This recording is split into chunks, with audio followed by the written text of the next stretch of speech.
let's call this meeting to order, please. Roll call.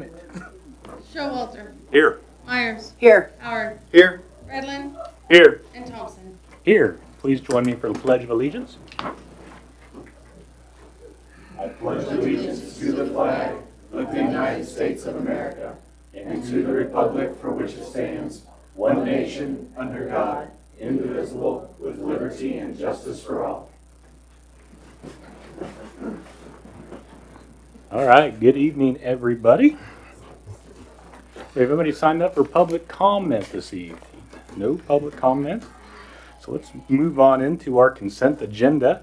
We have A, the 4/15/24 Commission meeting minutes, and B, the appropriation ordinances 2024-09, 2024-09A, and 2024-P09. Any questions, comments, concern on those? Make a motion to approve consent agenda items A and B. Second. Have a motion by Commissioner Showalter and a second by Commissioner Redlin. Any other further discussion? Roll, please. Howard, Yes. Myers, Yes. Redlin, Yes. Showalter, Yes. Thompson. Yes. Okay. We do have a proclamation this week. We do have National Police Week coming up from May 12th to 18th. And we would like to recognize our awesome police force that we have here in the city of Goodland. We will do so by whereas in 1962, President Kennedy proclaimed May 15th as National Peace Officers Memorial Day and the calendar week in which May 15 falls as National Police Week. And whereas there are approximately 800,000 law enforcement officers serving in communities across the United States, including the dedicated members of the City of Goodland Police Department. And whereas the members of the Goodland Police Department play an important role in safeguarding the rights and freedoms of the citizens of our community. And whereas since the first recorded death in 1791, over 20,000 law enforcement officers in the United States have made the ultimate sacrifice and been killed in the line of duty. And whereas May 15th is designated as Peace Officers Memorial Day in honor of all fallen officers and their families, and U.S. flags should be flown at half-staff. And now, therefore, I, Aaron Thompson, Mayor of the City of Goodland, do hereby proclaim the week of May 12th through the 18th, 2024, as National Police Week in the City of Goodland, and encourage all citizens to publicly salute the service of law enforcement officers in our community and in communities across the nation. In witness whereof, I have hereunto set my hand and caused the seal of the City of Goodland, Kansas to be affixed this 6th day of May, 2024. All right. Thank you guys very much. Stand to be recognized. Stand to be recognized, please. Come up front.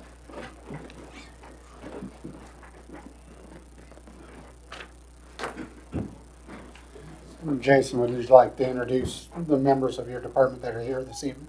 Yes, this is Officer Angelos, Sergeant Porter, Corporal Nader, Officer Reddick, Officer Johnson. We're missing Assistant Chief Wright, who's attending to a baby, and we are missing Sergeant Luke. And Officer Connie, who's in With that, we will squeeze in for a photo. Kind of like a light show.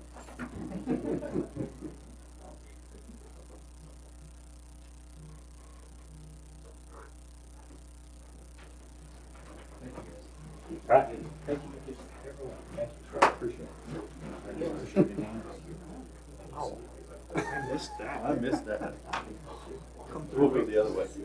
Right off. We're going Thank this way. you.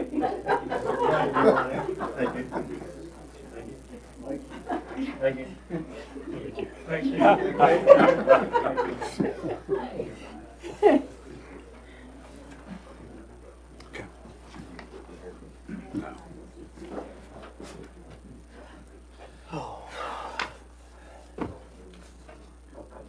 Okay, let's move on to ordinances and resolutions, starting with Resolution 1631 to abate nuisance property at 1526 Caldwell Avenue. And I bet we have Zach coming up to tell us all about it.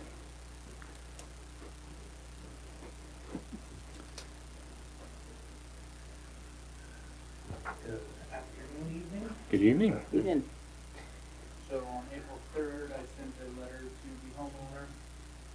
The homeowner is deceased, however, so we have to go this route to get the property cleaned up. Josh scrolled down a little bit here. This is the photo of the outside of the structure. That's what we're focusing on at this point. And the next resolution will be to go to the next steps for demolishment.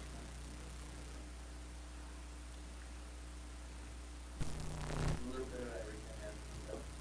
It is quite a collection.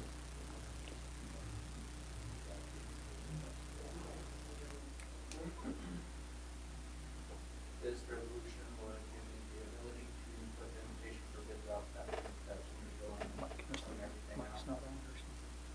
Okay, so, There's the van and the car also in the back are inoperable, so they would also be able to be removed under section 7208. so there currently is no, so the legal owners of the property have passed on and there's nobody else. There was somebody resigning that, but they are sitting in the jail right now. So we don't have anybody willing to take care of the property in their stead, that's what you're saying, okay?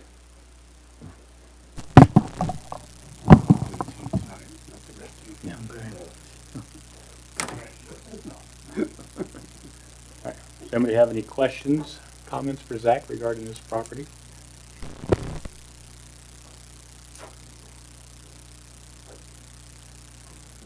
No? Okay. I don't have any questions either. I mean, it's definitely is well past overdue from being cleaned up, and it is definitely a nuisance to the neighborhood. There's a lot of stuff just laying around in the property. So with that, I will make a motion to approve Resolution 1631. Second that. A second by Commissioner Showalter. Any other further discussion? Roll, please. Showalter, Yes. Howard, Yes. Redland, Yes. Myers, Yes. Johnson. Yes. Okay, we move on to Ordinance 1772 to adopt the IFGC International Fuel and Gas Code. Zach, welcome back. Long time no see. Yeah. This is the International Fuel and Gas Code. The construction board and I have went over it quite a few times now. What you see in here is basically just adding our name into the jurisdiction and that kind of stuff, and then adding our fees into it. There was a typo on the ordinance that was sent in your packet. It is Article 13, not Article 8. So the subsections would be 4-1301, 4-1302, and then all of the amendments to 4-1302 are lettered out. And then section 3 would be 4-1303. None of the fees were changed, so that will all stay as what it already is. Just updating our code. Our mechanical contractors felt like they could do a more aesthetic job and also reduce the cost with materials on this code.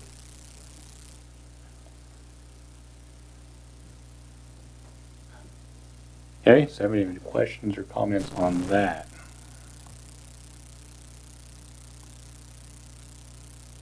Make a motion to approve ordinance 1772. Second. Okay, did we get a corrected ordinance? It's updated on file, so I can send it out to you guys. Okay, just want to make sure that all the wording and all the subsections and stuff is all corrected on that. So I had a motion by Commissioner Showalter, and a second by somebody over here. Okay. Commissioner Howard. Any other further discussion?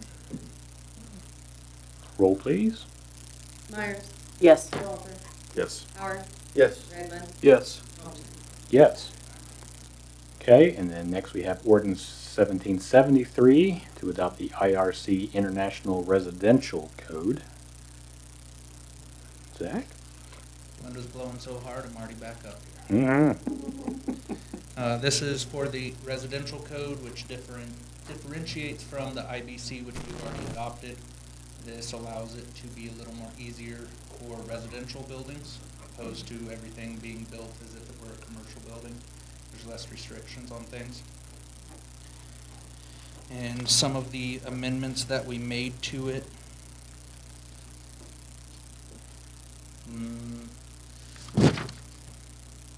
Would be like section R313 out of the residential code, which requires fire sprinklers in every dwelling unit, which the board felt it was not necessary and would raise the cost $30,000 to $40,000 just to install a fire sprinkler system in a house. And don't most jurisdictions omit that Yes, as part of their? until you get to like Denver, Seattle, those kinds of places. So it looks like things regarding fire sprinklers, sprinkler systems, foundation waterproofing, vapor retardant, energy efficiency, locking access port caps, shower liner test, dwelling unit, more sprinklers, arc fault, circuit interrupter protection omitted. A lot of things were omitted from there. So the M1411.8, which is the locking access port caps, they do that in bigger cities because they have issues with people going around and actually stealing the refrigerant and using it to get high off of, which that just causes a lot of issues for our local contractors because then they're having to figure out, well, do you have this key or do you have this key? Yeah. That makes sense.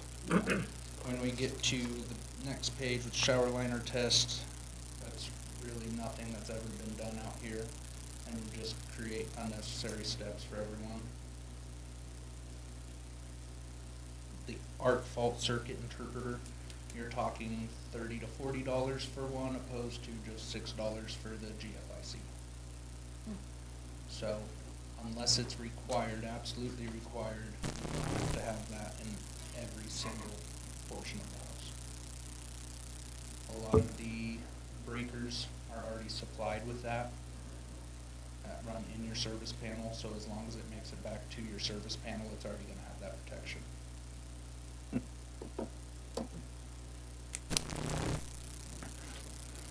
Okay, and this code is strictly on the structure itself, right? Single-family duplexes and townhomes. Okay, it has nothing to do with setbacks or any of the other things that we're discussing within the ordinance. Strictly building code. Just want to make sure there wasn't going to be any kind of overlap of bringing these things in and then interfering with some of the other changes that we're trying to make. So like the changes in R1, R2, where we put 200 foot for the accessory structure, that is what is related to this code here.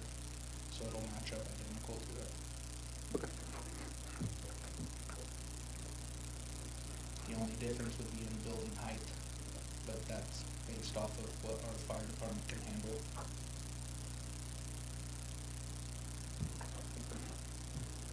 Okay. Anybody have any other questions?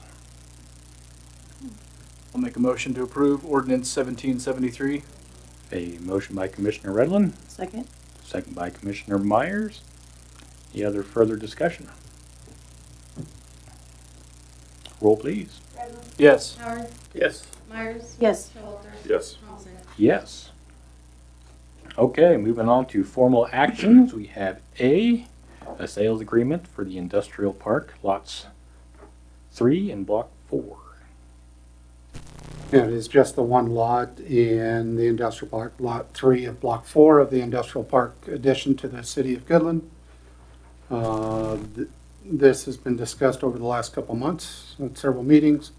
This is just the formal approval of the agreement to sell the lot to Raul and Lisa Rodriguez. To Raul and Lisa Rodriguez. And we will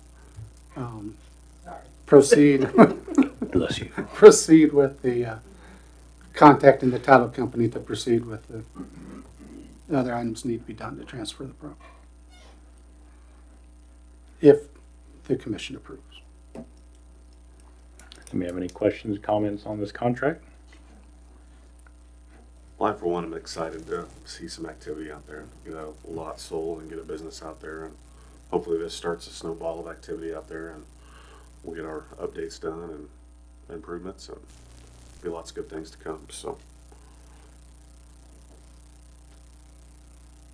think with that, I move that we approve the sales agreement for Lot 3, Block 4 of the Goodland Industrial Park to Raul and Lisa Rodriguez as presented, and direct staff to set up closing as per the agreement. I'll second.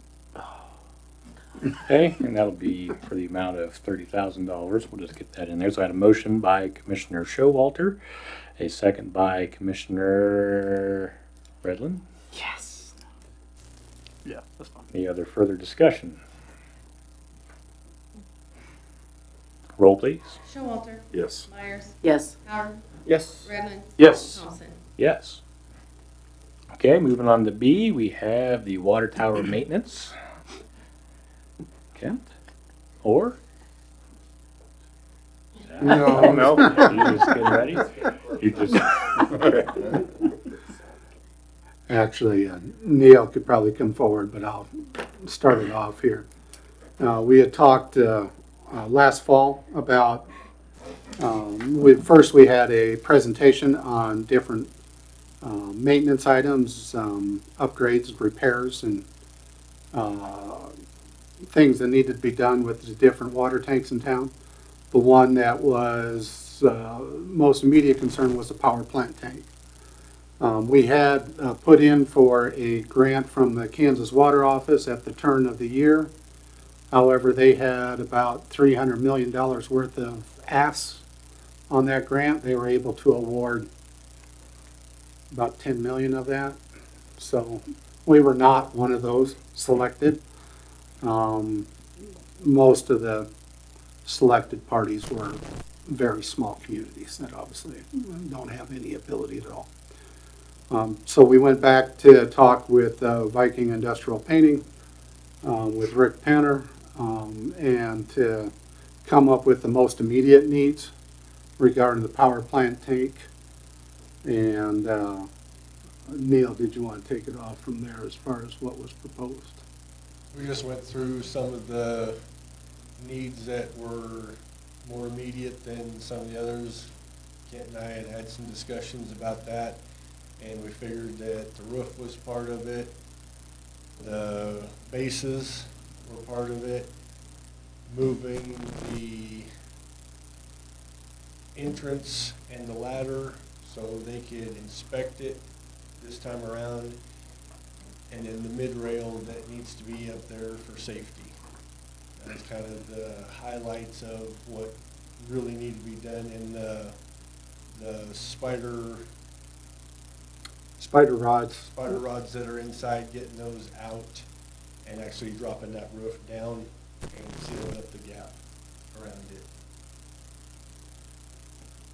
so kind of, pretty much everything we discussed with that tower short of the exterior paint. It's kind of what we're- Yes, and I think there's a couple other items, but yes, mainly because if they were gonna paint that tower, we were gonna have to have it sandblasted, so there's gonna have to be containment and a lot of extra things go on with that. This is the one that was lead-based too, or something like that? Yes, between that one and the standpipe, those are the two that are the worst out of all of them. This tank has been in service since the 1930s for the city of Goodland. So that's why the lead-based paint is on the exterior of that. The cost that he gave was because of the containment and other stuff, that's a six-figure item. It's going to be $200,000 to $300,000 to remove that paint and be able to paint it.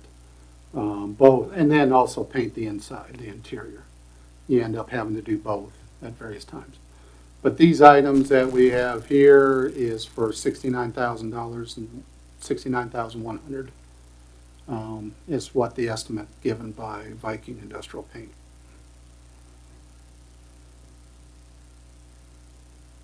Any other questions or comments? What's this gonna look like for the, for citizens? Like, is this gonna affect their day-to-day, or?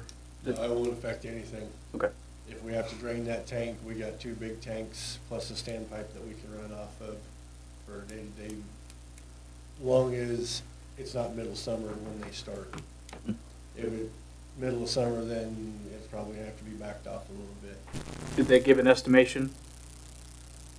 Haven't heard any estimation, they wanted it passed first, and then we'll kind of get in on their scheduling.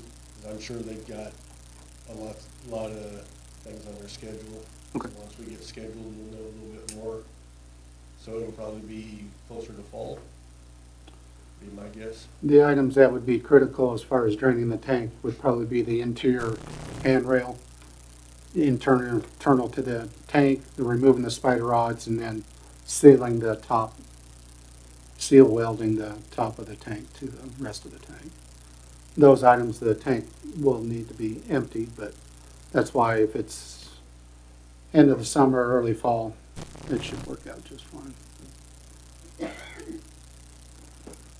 think after the presentation that we got last year for the maintenance on the water tower, I'm glad that Neil and Kent, you guys have been working to get this project started and get it going. I think that, just the amount of money that eventually will have to be invested to get this back to where it should be is staggering, but it's something that we have to do. And, I think one of the important things is we continue to provide clean water to the community, so.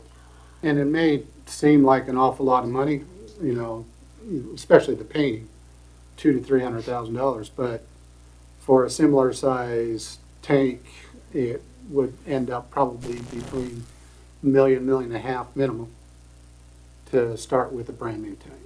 So it would obviously look far different from what it is currently, but that's probably lowballing it Yeah. as far as the size of it. But it would be 4 or 5 times the cost rather than just maintaining what we have. That's a good point. I'm glad we're handling it, not deferring the maintenance and kicking the can down the road. We need to get going, so. Well, and we don't need a catastrophic where the tower is not operational, that's for sure. That'd be devastating to the community. We struggle some days during the summer keeping up. And you take another $250,000 off of that list, and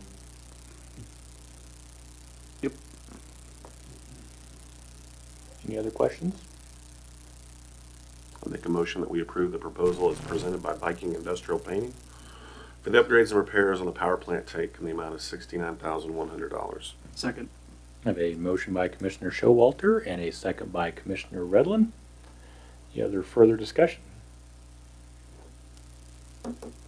Roll, please. Myers. Yes. Redlin. Yes. Howard. Yes. Showalter. Yes. Olson. Yes. thank you. Yep. Thank you, Neil. Thank you. Okay, next up, we have utility easement agreement for lots 12 through 17, Block 2 of the Sunset Edition. This has been a request by the electric department. Dustin put in a request to Andrew, and Dustin can probably describe it quicker than I can. But this is a request for an easement for the new housing on Cattle Trail and Jennifer House in this building. So we just need to extend the easement from the duplexes going back to the south of the 5 lots that she's requesting. So it's a 25-foot easement, which the cedar trees take up most of that easement. We're just like 5 foot off the cedar trees. there is one correction. They had actually made it the Golden Sunset Edition LLC, rather than what it states on the easement as far as the Jennifer Lang Golden Trust and the Richard Reed Golden Trust. And then there's 1 or 2 other trusts. They basically just transferred it into a new Golden Sunset Edition LLC. So Okay. we have the corrected copy that Jennifer sent me that information late over the weekend, so I wasn't able to provide it in the packet for you. Do you have any questions, comments, concerns on this?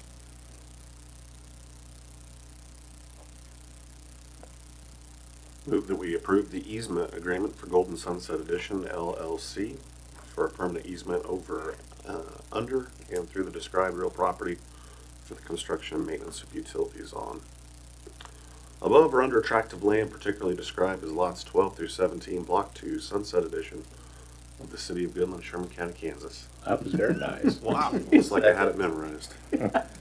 A motion by Commissioner Showalter and a second by Commissioner Howard. He already beat you to it. That's all right. Any other further discussion? Roll, please. Howard, Yes. Showalter, Yes. Myers, Yes. Bradley, Yes. Thompson. Yes. Okay, next we have the award bid for the contract mowing for 2024.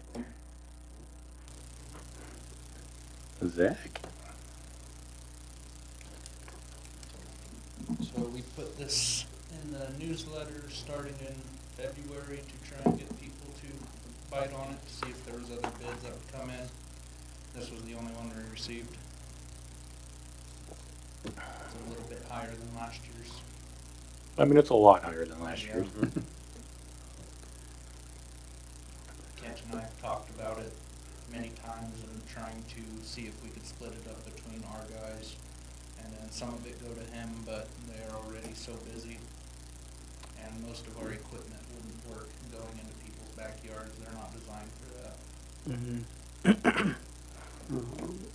There was a question that you provided earlier today, Mayor, regarding how many properties that we ended up doing last year. We ended up doing 79 properties last year. Now, some of those were repeat customers because they enjoyed our mowing so much.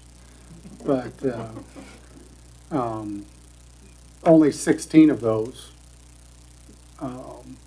what the process is they're notified of it, and then they're told that we may end up having to mow it, and you'll be charged the costs for the mowing.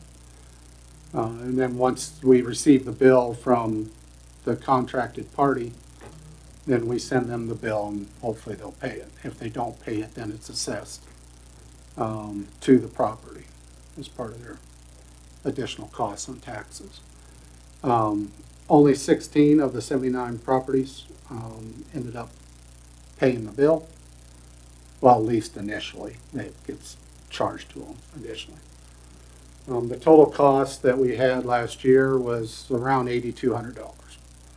So for 79 properties, that's just over $100 per property, or just over 3 hours worth of mowing time that it took to do each of those properties. So that's an average. Obviously, some took more. Actually, there was probably one that took, I don't know, 6 to 8 hours. You also have to realize last year we had a wet year, so there was more a problem than normal. But that's what happened last year. We also didn't get the bid awarded very early, so a lot of those yards had a month and a half, 2 months of pure rainy season to grow off of. Yeah, I just don't know at what point in time. So, dollar amount we're looking at is $44 an hour, right? Last year we ended up awarding $32 an hour, I think, and even before that it was $25 an hour on the previous contract. So in the last couple years, I mean, the contract amount has gone up close to double if we end up awarding this.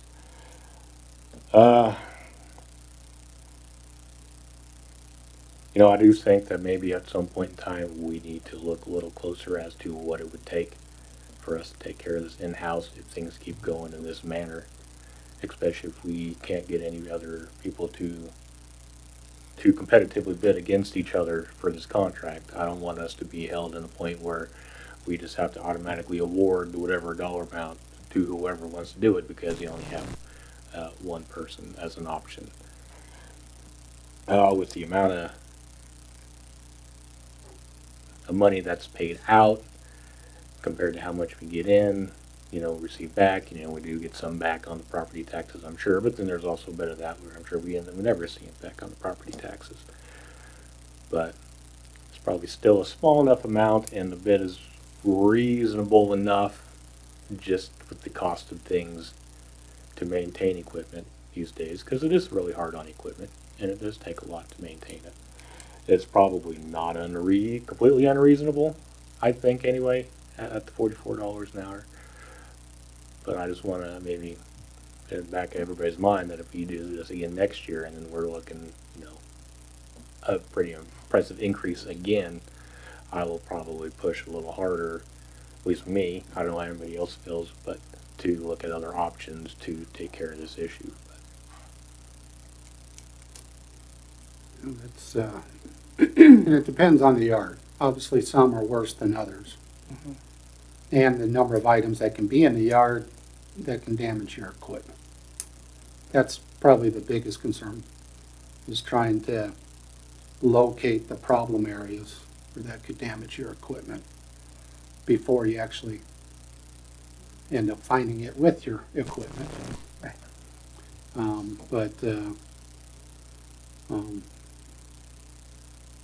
just leave it at that. Do you have any other comments on that?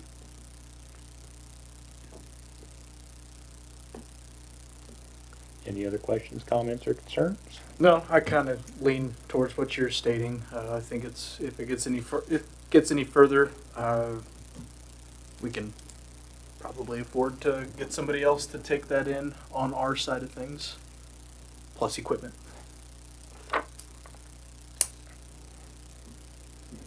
It might be helpful at closer to the time when we accept bids next year is maybe have some estimates on what kind of equipment we would have to purchase to go ahead and do that, and also what an estimate of hiring a part-time employee to handle that, so we have something to compare it against.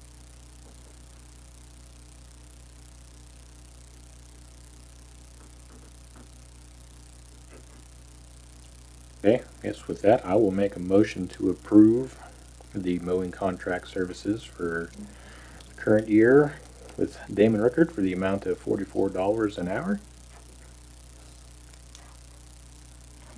I'll second. A second by Commissioner Redlin. Any other further discussion? Roll please. Myers, Yes. Howard, Yes. Redlin, Yeah. Showalter, No. Thompson. Very hesitant, yes. Thank you.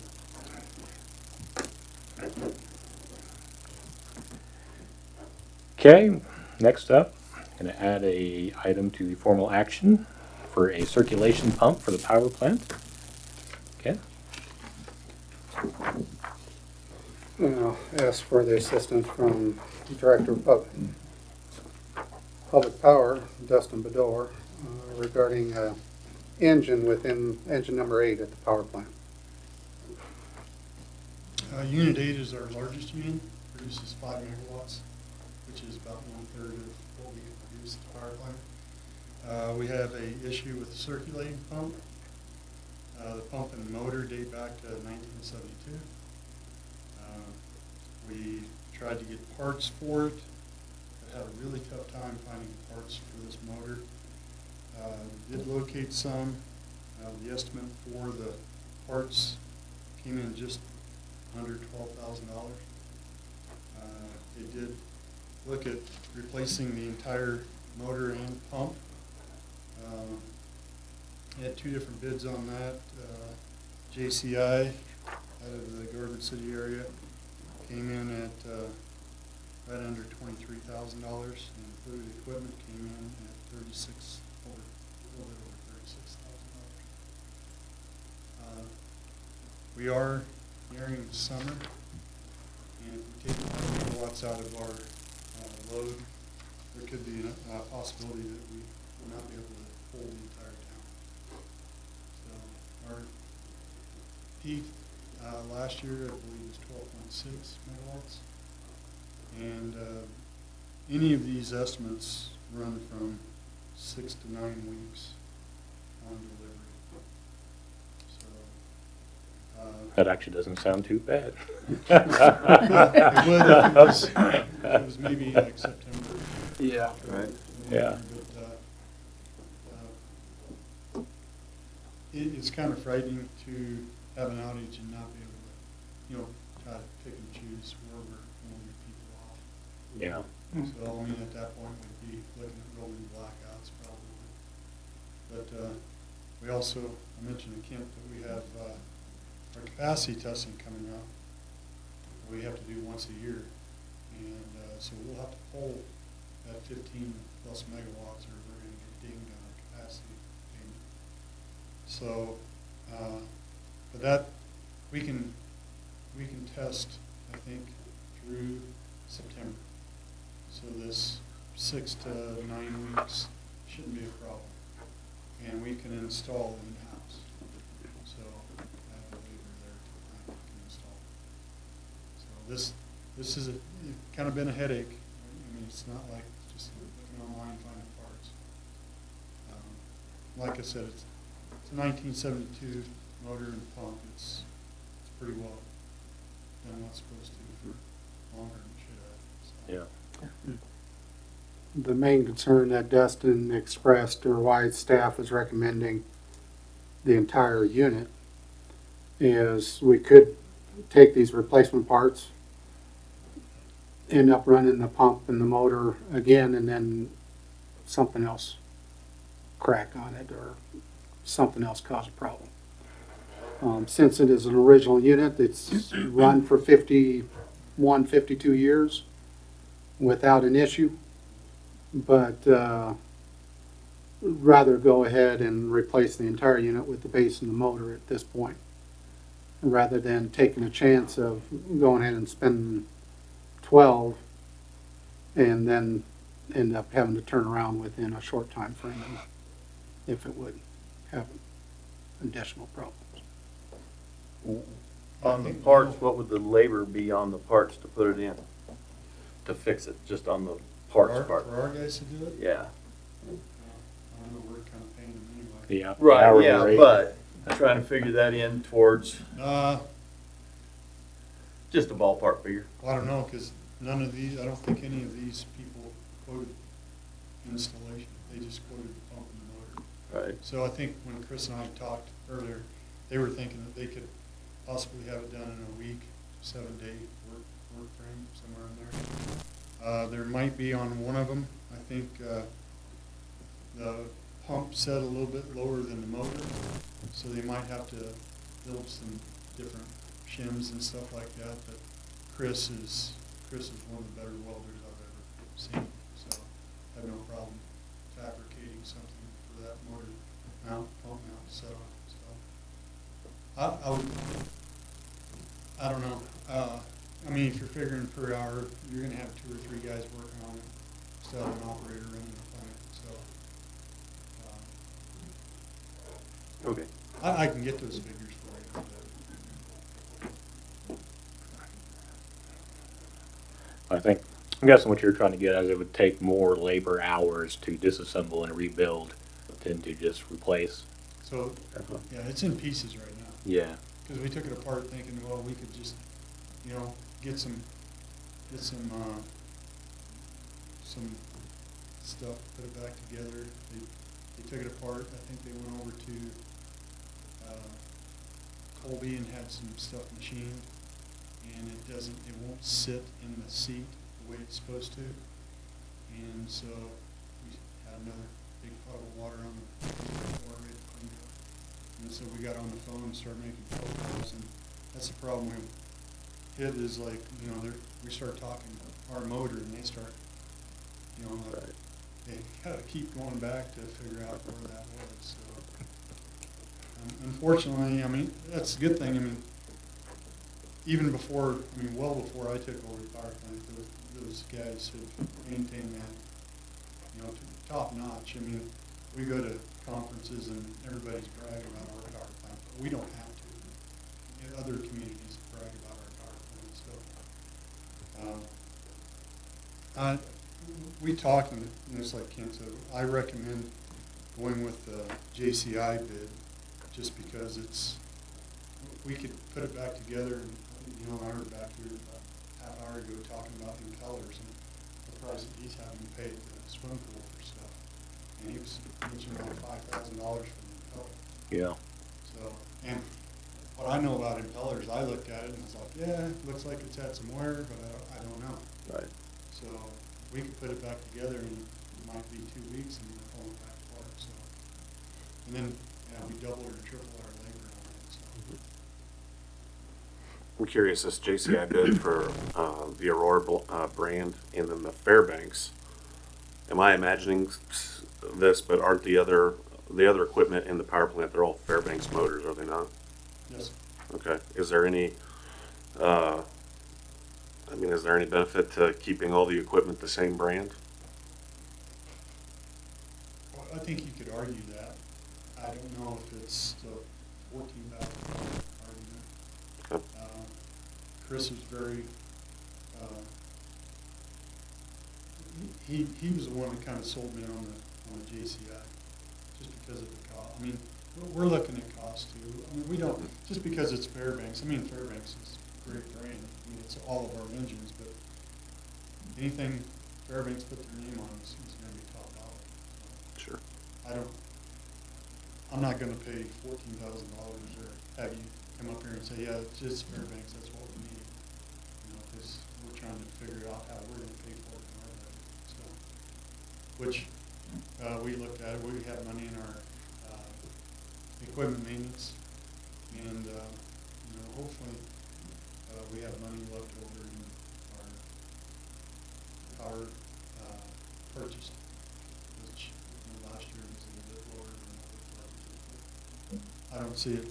I don't even see it being able to go to that point, but if something catastrophic happens later on another unit, I think we should still have money somewhere. I appreciate your insight, thank you. Any other questions?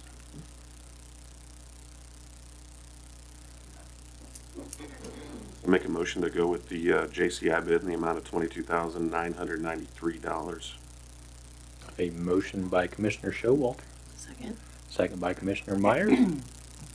Any other further discussion? Roll, please. Showalter, Yes. Redmond, Yes. Myers, Yes. Howard, Yes. Thompson. Yes. Thank Thank you, Desmond. Thank you. Thanks.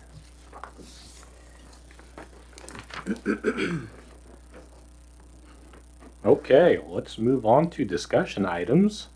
Starting with A, Sherman Four Cs, the child care project. Come on up and introduce yourselves. You guys need to get a drink, you go to the bathroom a little bit before the slideshow starts, it's really long. No. As a matter of fact, we have Dana Stanton here, who's gonna be actually one of my slides that I'm gonna talk about. If you have any questions or something, wait till the end, and I'll just bust through about 5 slides. Let her talk for a little bit, and then if you have questions, we'll go. So we are the Sherman County Child Care Coalition. We incorporated as S4C, just so we didn't have to write that all out on our checks and that kind of stuff. Thanks to Mr. Queen for kind of leading us through that and helping us to incorporate in that. Next slide. Our board of directors is Mr. Barrett, David Blocklater, myself, Jessica Kennedy, Janice Shaner, and Tina Wallach. Obviously, Jessica and Tina, it would have been nice to have them here. But life happens, they had things come up in other meetings, so we couldn't get it done. Next. Dana Stanton, lady, we got her right there. She's employed by the NWKS Innovation Center. She works with communities to improve child care by helping them write grants. She helped us process a grant written by Stephanie Kling and Dallas back here through Child Care Aware of Kansas and the Patterson Foundation. I don't know if you guys have heard some of them probably. We received $85,000 through that grant. One of the nice things, none of this can be used for construction. When I say nice things, none of that money can be used for construction. I'm working on this one. However, for a future grant that we're trying to get from the Hanson Foundation, we have to have 25% of the money already donated. Not towards construction, we have to have shown that we have 25% of what they're going to donate us for this building and the construction. Is that right? Okay. There you go. That's a lady with all the right stuff. The knowledge. Yeah. This is actually Jamison Brothers. I thought it was Jameson. I thought it was a Scotch company, but anyhow, my point is the Jamison Brothers LLC, a construction firm out of Winter, Kansas, replicates the McDonald houses that J.G. Hanson piloted in multiple communities, similar to 3-bedroom homes that are already used as group child care facilities in Plainville, Hoxie, Selden, and Grayville. And Dana actually told me on the phone the other day that soon to be in Oakley, Stockton, Alice, and Sharon Springs. So this is happening all around us in other communities that are getting these buildings. and bought and paid for by the Dave Hanson, have given us ballpark bids. So this is the Jamison Brothers ballpark bid for a steep turkey home at $230,000. Next. I went ahead and put this up there. I didn't think you guys would care too much on what this is going to look like. However, when Kent and I kind of had a discussion, there was some talk about it doesn't have to be look exactly like a home. And one of the things that I'm going to tell you, we've kind of been getting together in meetings and trying to get incorporated and do different things for a little over a year. So it hasn't been fast. But throughout all of this, you kind of think of those, we've got a lot of hope in us. We want to do something good for our community and get some child care, because I didn't want to stand up here and take 30 minutes to explain how we need child care facilities in Goodland, because you guys already know that. I hope you already know that. Go to the high school, go to the hospital, go to college, and they're going to tell you there are people, there are students that are having trouble finding daycare. But one of the things that, when I just said this, if this was profitable, and we're not trying to make money, but if this was profitable, it would be all over the place. So in saying that and knowing this, I can't even stand up here and say, I'm 100% sure this is going to work. I'm behind this, 1,000%. 5 years from now, we might be saying, gosh, we tried this and it didn't work. Okay? We get that. One of the reasons that Dan and I talked about is that 5 years from now, if we say, gosh, we gave it all we had, we have a home that we can sell to somebody here in this community, probably as a not-for-profit, turn around and donate that money back to some other organization that's doing something else. So I'm saying, the worst thing that happens, I feel like, at least when I put my head to it, the worst thing that happens with us trying to go forward with this is that someday we say, gosh, we gave it the college try, didn't work. Now we're going to sell this and give that to some other organization, non-profit, that kind of stuff. Then it did say, we can't do that 6 months after this happens, or they're going to want their money back, but we're going to give it a good try. So I wanted to go ahead and put those plans up there just so you can see, not that you care if there's 3 bedrooms or this kind of stuff, but it's going to be a home that could be used as a home if this doesn't work. Yeah, make the house to get them, basically. Yeah. We're looking for a lot to build on. I met with Kent, we discussed a couple of lots. There's one out by the hospital that would be perfect, because it's huge, and we could build more than one, because that's a goal of ours, is not just to build one of these. One home can handle 12 children. Our original plan was, hey, if we're gonna shoot for the moon, let's build 4 of them. Oh, let's go with 6. And eventually we kind of just come back down and said, okay, let's get 1. You know what I mean? Let's get this started. However, the big huge lot needed some infrastructure. It was way too much money that we wouldn't even ask you to bring out there, unless we got successful in this. And when I say that, we looked at another one that was just a single lot. I went back to our meeting and kind of talked about what Kent and I had talked about, and it kind of came down to, was it our plan and idea to build a couple of these together? So if there was 2 over here, and 2 over on this part of town, and 2 over here. The reason you can build 2 is because now we can have 24 children, plus we can share a playground.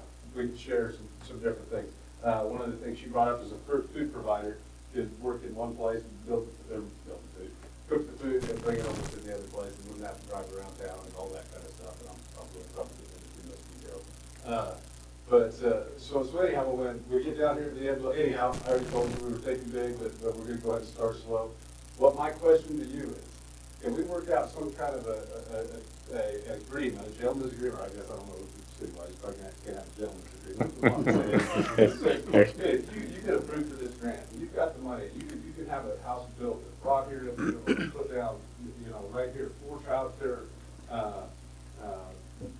purposes to help our community. Can we come up with something that says, if we have to buy it for $1 or something like that with a lot, but we are looking more than just a single lot. We would like to have a couple, so we could build one, and 6 months from now, 6 months from when we get to first place, say, hey, this is going to work. We can get this funded, we can get this done. We'd like to put another one right next to it. But I'm just asking, we are asking if you will allow Kent to kind of visit with us and talk about a lot right next to each other, a couple of lots, and if we get this big Hanson grant, you guys turn around and sell it to us, donate it to us, whatever you got to do for a lot here in town. So with that, I'm going to let Dana get up and talk, because she's got a lot more knowledgeable about it than me. But with that, I'm going to sit down, but we'll open up here for questions if you have some. Thank you. Thank you. As he said, it is my job to work with communities to address childcare and with childcare providers specifically, one-on-one with that. The thing I want to point out is that the process that the Child Care Coalition here is going through is a process that has been replicated in multiple communities in Northwest Kansas. If you look at how child care is provided in Northwest Kansas, 92% of that does happen in somebody's home. We all know someone who's been in the community and has been a wonderful babysitter or child care provider for years and years. When you start talking about a child care center, and there's a very specific KDHE designation, a child care center specifically means over 13 children, then you open up larger staff needs and so many more regulations. What this group is looking at is technically called a group daycare. It'll serve 2 children with at least 2 people on staff, about 200 regulations. If you jump up to that child care facility designation, you're looking at 600 specific regulations. Very, very hard to staff. Even if you have the child care needs, you might not have the staffing workforce that that designation, that license would require. So we are seeing in Northwest Kansas, rather than building these huge centers that maybe we have enough kids for, though we don't have enough work staff for, let's pull back a little bit. Let's build on what we've done for generations. A single family home, 12 kiddos. We use grant funding to try to fund that. We do have lots of communities that have, the city has donated land, lots of school districts will donate land. Then we write those grants, and it usually takes a combination. There's a Child Care Aware grant. You can write a grant to the Hanson Foundation, the Patterson Foundation. There's lots of those sources. And one of the things that I always will tell groups is that you don't move forward on that project until you have all that grant funding. So that's just kind of inherent in the way that process works. I should point out that it's my job to help communities find those resources. We also offer grant writing services. That's something we do free of charge for any community in Northwest Kansas. But do you have any specific questions for me, generally about the process? I want to point out he mentioned the Jamison Brothers, and they are doing some of those. But if you have a local contractor that wants to turn that facility and that home, and they can do it cheaper, more power to you. We'll give you the blueprints. Those are for whoever wants them. But I don't know, you know this. Not only is there a child care issue in Northwest Kansas, there's a housing issue. So sometimes it's hard to find someone to build. So we're happy to let those blueprints go to whoever you want to build that facility. Any questions that you have for me? I guess one question on the slides I don't know was necessarily addressed. One of the bullet points was utilities an issue. Well, utilities, as far as the lot that we were talking about by East End Hospital, by The manor. nursing home. By topside, okay. He quoted me like $50,000 for sewer on my care. We're looking for a lot, you know? Yeah. So that's why I said utilities. So, Hookups are always an issue if you're going into someplace, you know, whether the grant has to pay for it or whoever is donating that property, or if you're purchasing that property, and you're gonna have to, if it doesn't have those things, it has to be included in a grant. And of course, the larger the grant is, the longer it takes to find enough sources to fund that project. I guess, and I don't know, I don't know if these are the correct questions for you, but, you know, daycare is an issue, and it seems to be, at least from conversations I have, which haven't necessarily been with current or former providers, but more kind of a third-hand conversation, was that a lot of people are kind of getting out of it because regulations are so difficult and it's not paying very well, and you know, it's... And the you Mrs. can- Jones who's done it for years wants to retire. Yeah, and you can, She wants so I guess my question, keeping that in mind, is what will this coalition, how is this coalition gonna be separate from those individuals as far as being able to afford to pay employees decent wage to... I will tell you, the best thing that this coalition has done is form their own nonprofit corporation. Every day, a for-profit, and they laugh because they're like, we're not making money, but yet they're still for-profit. A private business owner, a child care provider will say, Dana, what kind of grants are there for me? And for a for-profit child care facility, nothing. Very little. There's a little bit of some longevity stuff, but there's nothing, no grant that I can write for them. But if you're a nonprofit child care facility, that opens up quite a lot of those sorts of things. Sustainability funding, if you want to do expansion, obviously if you want to do startup, that's something that you can fund. So that nonprofit is very powerful in that it allows you to apply for grants. Also, it would be, what's the word I want? It's not a good idea to start a project that you haven't thought about how you're going to sustain it. And some of those services that we will bring is helping them plan for those budgets, those operating budgets. You've got a startup budget, but right next to it, you need to have an operating budget so you can show how you're going to bankroll that facility. And it is difficult, but if you are a nonprofit and you call my office, I can point you to several different ways that I can help you. But if you're a for-profit provider, there's really not a lot. I can help with some things, but the coalition, their purpose, usually they get together for the first purpose is we have to do something to address childcare, so we're going to have this one facility. But moving backwards, at some point then they usually start thinking globally. What can we do to support all childcare providers in your community? Because even if you do decide and you get the grant funding for this one facility, you have to think about your current providers, because if they all left, they all retired all at once, it would be it would be a bad thing for any community.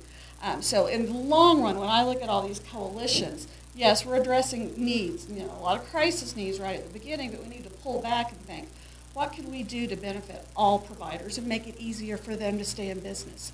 Help them pay for their first aid CPR, help them pay for their training, things that a coalition can do to make it easier for the for-profits to stay in business too. So the coalition just isn't for this immediate thing, but for a larger purpose down the road. One other thing, Dana's office said one totally today, that even if the city, we can even say, you guys help us out with this lot, 2 slots are open to city employees, anytime a slot comes open. But meaning if there's a list of 13 people, or let's say 20 people that need daycare, we've got 12 and then one person leaves, that city person moves up to the top of the list, just because of the thankfulness that we are, that you help us get started. Typically, if a school district or a city or a hospital, they're usually the nonprofits that will step in and do this sort of thing. They'll say, we'll donate the land, but we need 2 slots. And it's not that you are paying for the child care for those 2 employees, but it's just an option for them. I know I'm from Hayes. You will be on a wait list forever and a day. So what would happen then is when this facility opens, you could email your staff if you chose to do so, and say, hey, we've got these 2 slots. If you would like to apply for them, you get first dibs. And then, like you said, moving forward, then you open it up to the community, and then after that, all city employees would move to the beginning of the wait list. But that's an option, and a lot do that. If a organization, whether it's a city or a hospital or a school, is going to step up and help that facility become a reality, it's a very honest expectation that they get something from that. And sometimes a child care slot is very helpful with your staff. And of course, it's up to each community. Sometimes it's the school, sometimes the city helps, sometimes just the facility, the nonprofit does it on their own. It's another question I have that kind of popped up when you were talking about the house. I assume you're looking for a piece of property outright to build it on. So like we donate you the property, you build your house, you try it for a couple years, it doesn't work, you then sell the house and the property, and you would be looking to get all the profits off of the house and the property. What would happen with that money at that point? That's one thing, as a not-for-profit, we got to clear it out. And my guess is, I couldn't just give old Dallas or to you. I would have, and this is not me, they probably have more legal knowledge on this. My assumption is we would have to give that money to another nonprofit, Sherman County Foundation, you know what I mean, so that it does well for our community, can be spread out. don't know. Yeah, that would vary between the different communities. I mean, that could be something that if you volunteer and you decide to grant them or give them or sell it to them for $1 or $100, maybe there's a document that you write up that says, okay, but if it ever is used for anything other than childcare, this, and this needs to happen. And that would be up to your discretion to do that. It is nice, though, that even, say something did happen and you lost your staff and you had to close down for 6 months, then lease that house for 6 months and then maybe come back and revisit it 6 months later to see if maybe you can get it up and going again. That hasn't happened in any of those facilities that we're talking about. They've been able to get up and going, which is probably because it's a little smaller in scope. Getting away from that huge model. The smaller so far has been successful. I just want to talk a little bit about maybe the competition with the other local for-profit childcare providers. You had kind of mentioned that you think they would be kind of good for everybody, to build this. So you don't feel that they will take away from the current providers that are currently trying to make a living themselves by, I mean, it's a great cause, but we're also looking for a lot of donations, a lot of grant to get this thing going, and then use that money to pay the other providers to take care of the kids. Is that not going to take away from the current providers who are struggling to make ends meet themselves? I would say if in your community, it seems the data says that you have a high need. It's like the 250 some children for the county. Now, when I look at those numbers, I'm like, oh yeah, that doesn't include all the grandmas and grandpas that are providing care perfectly legally. But then on the other side, that data doesn't include those parents that would be in the workforce but aren't because they can't find childcare. So right now, if you talk to, and I would encourage you to do so, and I think they already have, I would talk to your current providers and say, what kind of wait list do you have? But if they have multiple openings, they're like, oh my gosh, I've got all these openings and I can't fill them, then maybe the need isn't as great. But if you're talking, if the majority of your home providers are like, I've got more kids and I can only take so many, my license will only let me take so many, I've got a wait list, then you're not really taking money from them if they're already full. I mean, that might be another story and you might have one provider, you don't understand, I can't speak to why somebody has all their slots filled and others don't. Yeah, there'd be a lot of factors. Yeah, a lot of it's parental choice.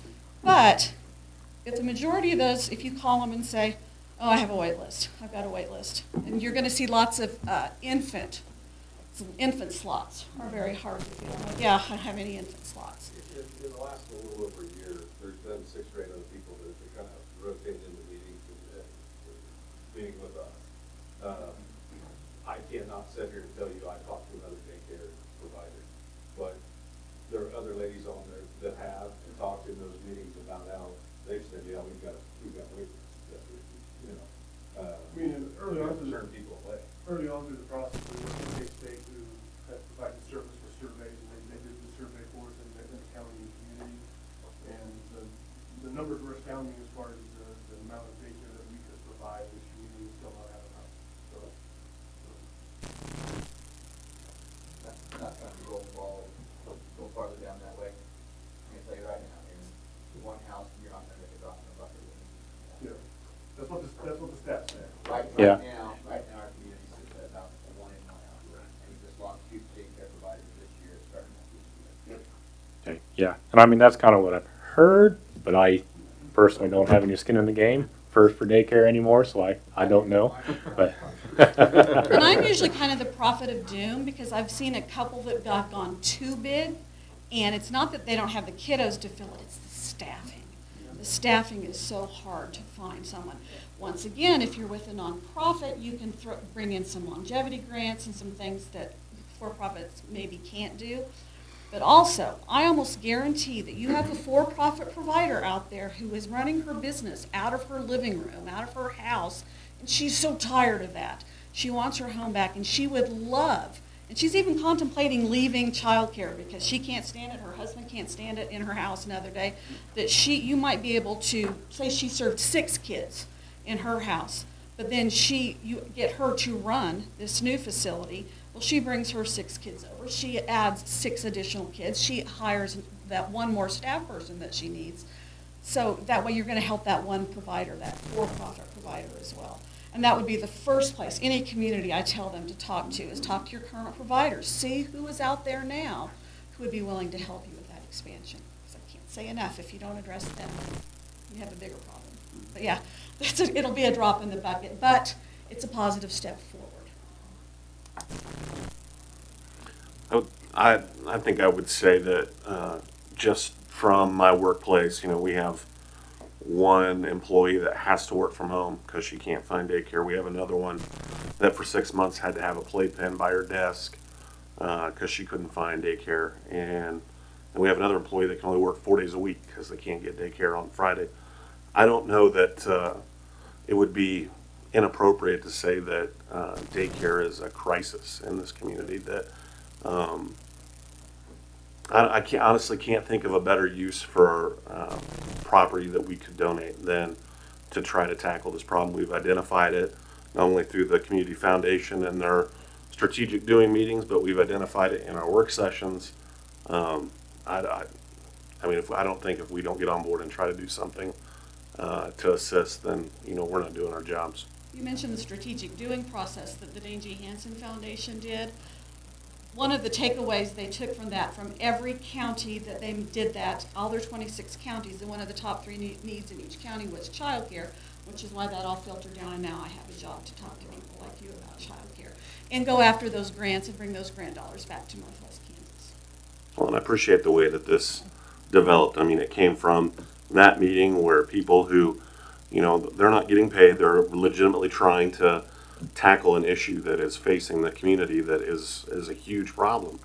And, thank you for doing what you have done to try and shoulder this planning process and going through the grants and doing the things you've done, because this is an important hurdle that we have to cross. And you're right, David, if it doesn't work, it doesn't work, but we have to do something.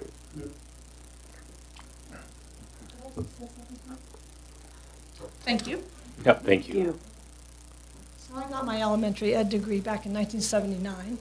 I've been a parent and a grandma, and I am very motivated to see this go and to have a quality child care facility where we have excellent training and nurturing of the children, not just babysitting, but through the grant monies we have acquired top-notch brain development staff and to train them. And I'm going to be working towards getting my Child Development Associate certificate so that I can be a prime person in helping to make this work and really have a good quality child care facility. Thank you. Thank you. I'm also very excited about the idea that we could have 2 spots in that facility that we reserve for city employees. If you were trying to sell me on it, that did it for me. So, Well, I like the fact that it's actually a house. Yeah. It's, I think it's the main thing is we have got some something hominess left. to it. We have something left. If this does not work, we still have a house in the community. Right, you don't have any shortage of that. No. Yep. Any other questions? I think it's a good idea. Maybe we just start with the one and see what we can donate to Sherman Avenue property. Maybe that'd be a good spot to start with. Yeah, I think that's my vote. Is I have no problem donating. That's probably where I would lie. I think in talking with Ken, that there were several other properties. We just picked 2 to talk about. Yeah. And what I'm asking for is, when I went back to our meeting and told them, it really needs to kind of take us back to the first couple meetings we had, where somebody there said, hey, didn't we at one time want to do this in a little bigger scope? And here's what I'm saying, is if there's one lot you donate to us and the other ones, keep it. But at least there's another open lot there, so that a year from now, 2 years from now, whenever we feel like, yes, this is great, we got 2 people hired, we got 12 kids in this, we've got a waiting list, let's build another one. So we have the ability to share that playground, and we have the ability to use that staff in a way that. Does the city own 2 lots side by side? I know there's at least a couple places. This lot's over by Topside, and then there's a couple lots over on West 10th Street. I know for sure. I think the last time I talked to Tim, there was a couple in Colorado down by, West, that was in that area. Yeah, that's what you're That's, I talking think about. that's the ones Yeah, I'm be talking 10th about. Street, Yeah, yeah. over by West School, yeah. I think, Just leave it open, you know, one lot, but try to get us one next to another open lot, that just eventually, 6 months, a year down the road, you have the opportunity to possibly do that. yeah, I guess my thoughts are, you know, as long as, I mean, it sounds like we're not impeding on any other for-profit businesses that are trying to, you know, make a living. That's important, that we're not impeding on that. I'm okay, I think, with providing properties for you. I mean, in my mind, the one over on 10th would probably be the easiest, especially if you're looking at two next to each other. But you can further on those discussions. I would want to see in the city's best interest, you know, in whatever kind of contract we come to, that there is some sort of agreement, whether it's, you know, 5 years, you build it, doesn't work, you sell it in 4, we get some sort of value back out of the property in the sale, or, you know, some kind of referring back to the city. Always some sort of something for the city's behalf, so that if it doesn't work, we can get value out of our property, you know, and then say a period of time. If it's working great after 5 years, then awesome, it's yours, and you do your thing. No, some along those lines. I don't know. I'm just kind of spitballing here, but I would want to make sure that that's part of the conversation, at least for the properties. But yeah, I mean, I do want to commend you guys. I know last year this group, in one form or another, was here kind of having these same conversations, but you guys weren't far enough along, and what you were as an organization, you know, you spent a lot of work getting where you need to be so you can come back and have these conversations with us. So that shows that you're serious and you really want to do this. So thank you for that. Question on the house itself. Will this have a basement under it, or no? Not all of them are using a basement. Some of them will do like a pre-enforced garage, you know, like for a safe room. But you can, like the one in Ellis, the community of Ellis, Norfolk County, they are doing a basement. It's a lot more expensive. Also, you know, it's Northwest Kansas. Sometimes there's bad storms. So typically they're not because they're expensive. But it's always nice. And whether or not it makes sense, KDHE does not require that child care facilities have any sort of tornado shelter. Where you fall on that is another issue. But it's nice if you could at least have in a garage a safe room or a safe something. But yeah, typically that they aren't using basements. Really?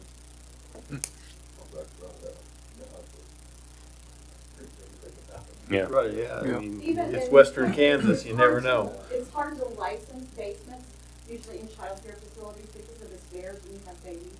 But you don't sure have to license that space, but in the event of a tornado, get a baby in each hand downstairs you go. You can use for storage and things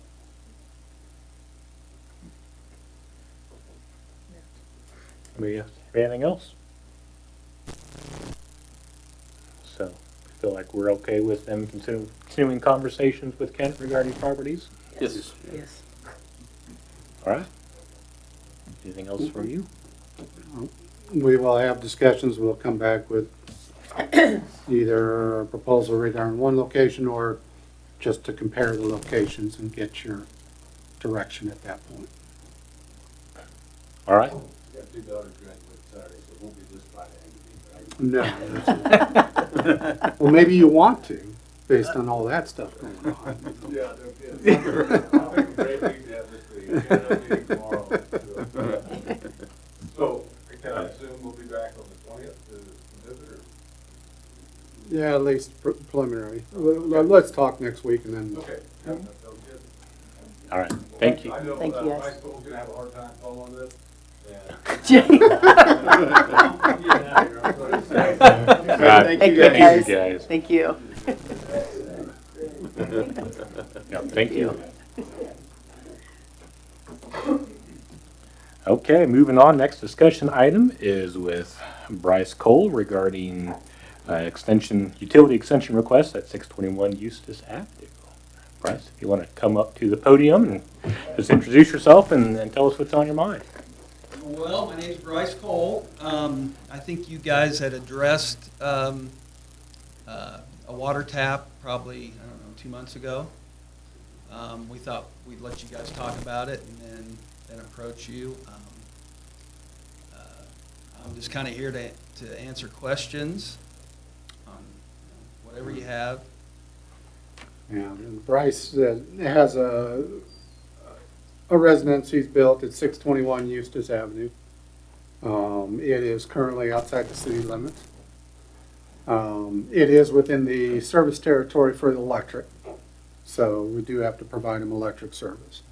And he's had a request to have water service from the city. He does not have interest in annexing into the city.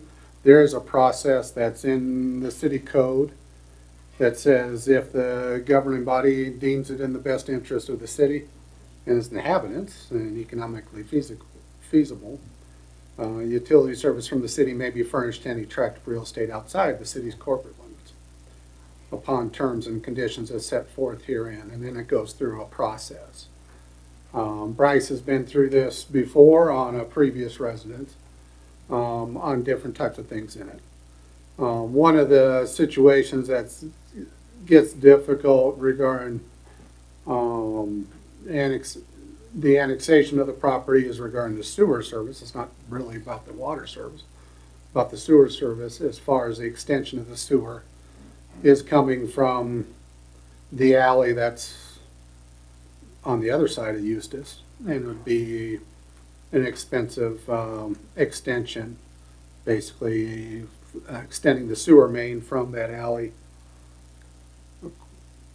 about 300-400 feet to behind his property. It would also serve the property to the north of him if anything was ever built in the location.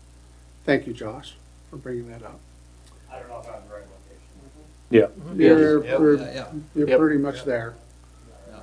The water service is located on the west side of Eustis Avenue, so it's just a matter of a tap at that location and then boring underneath the road to get to Bryce's property where it's being built.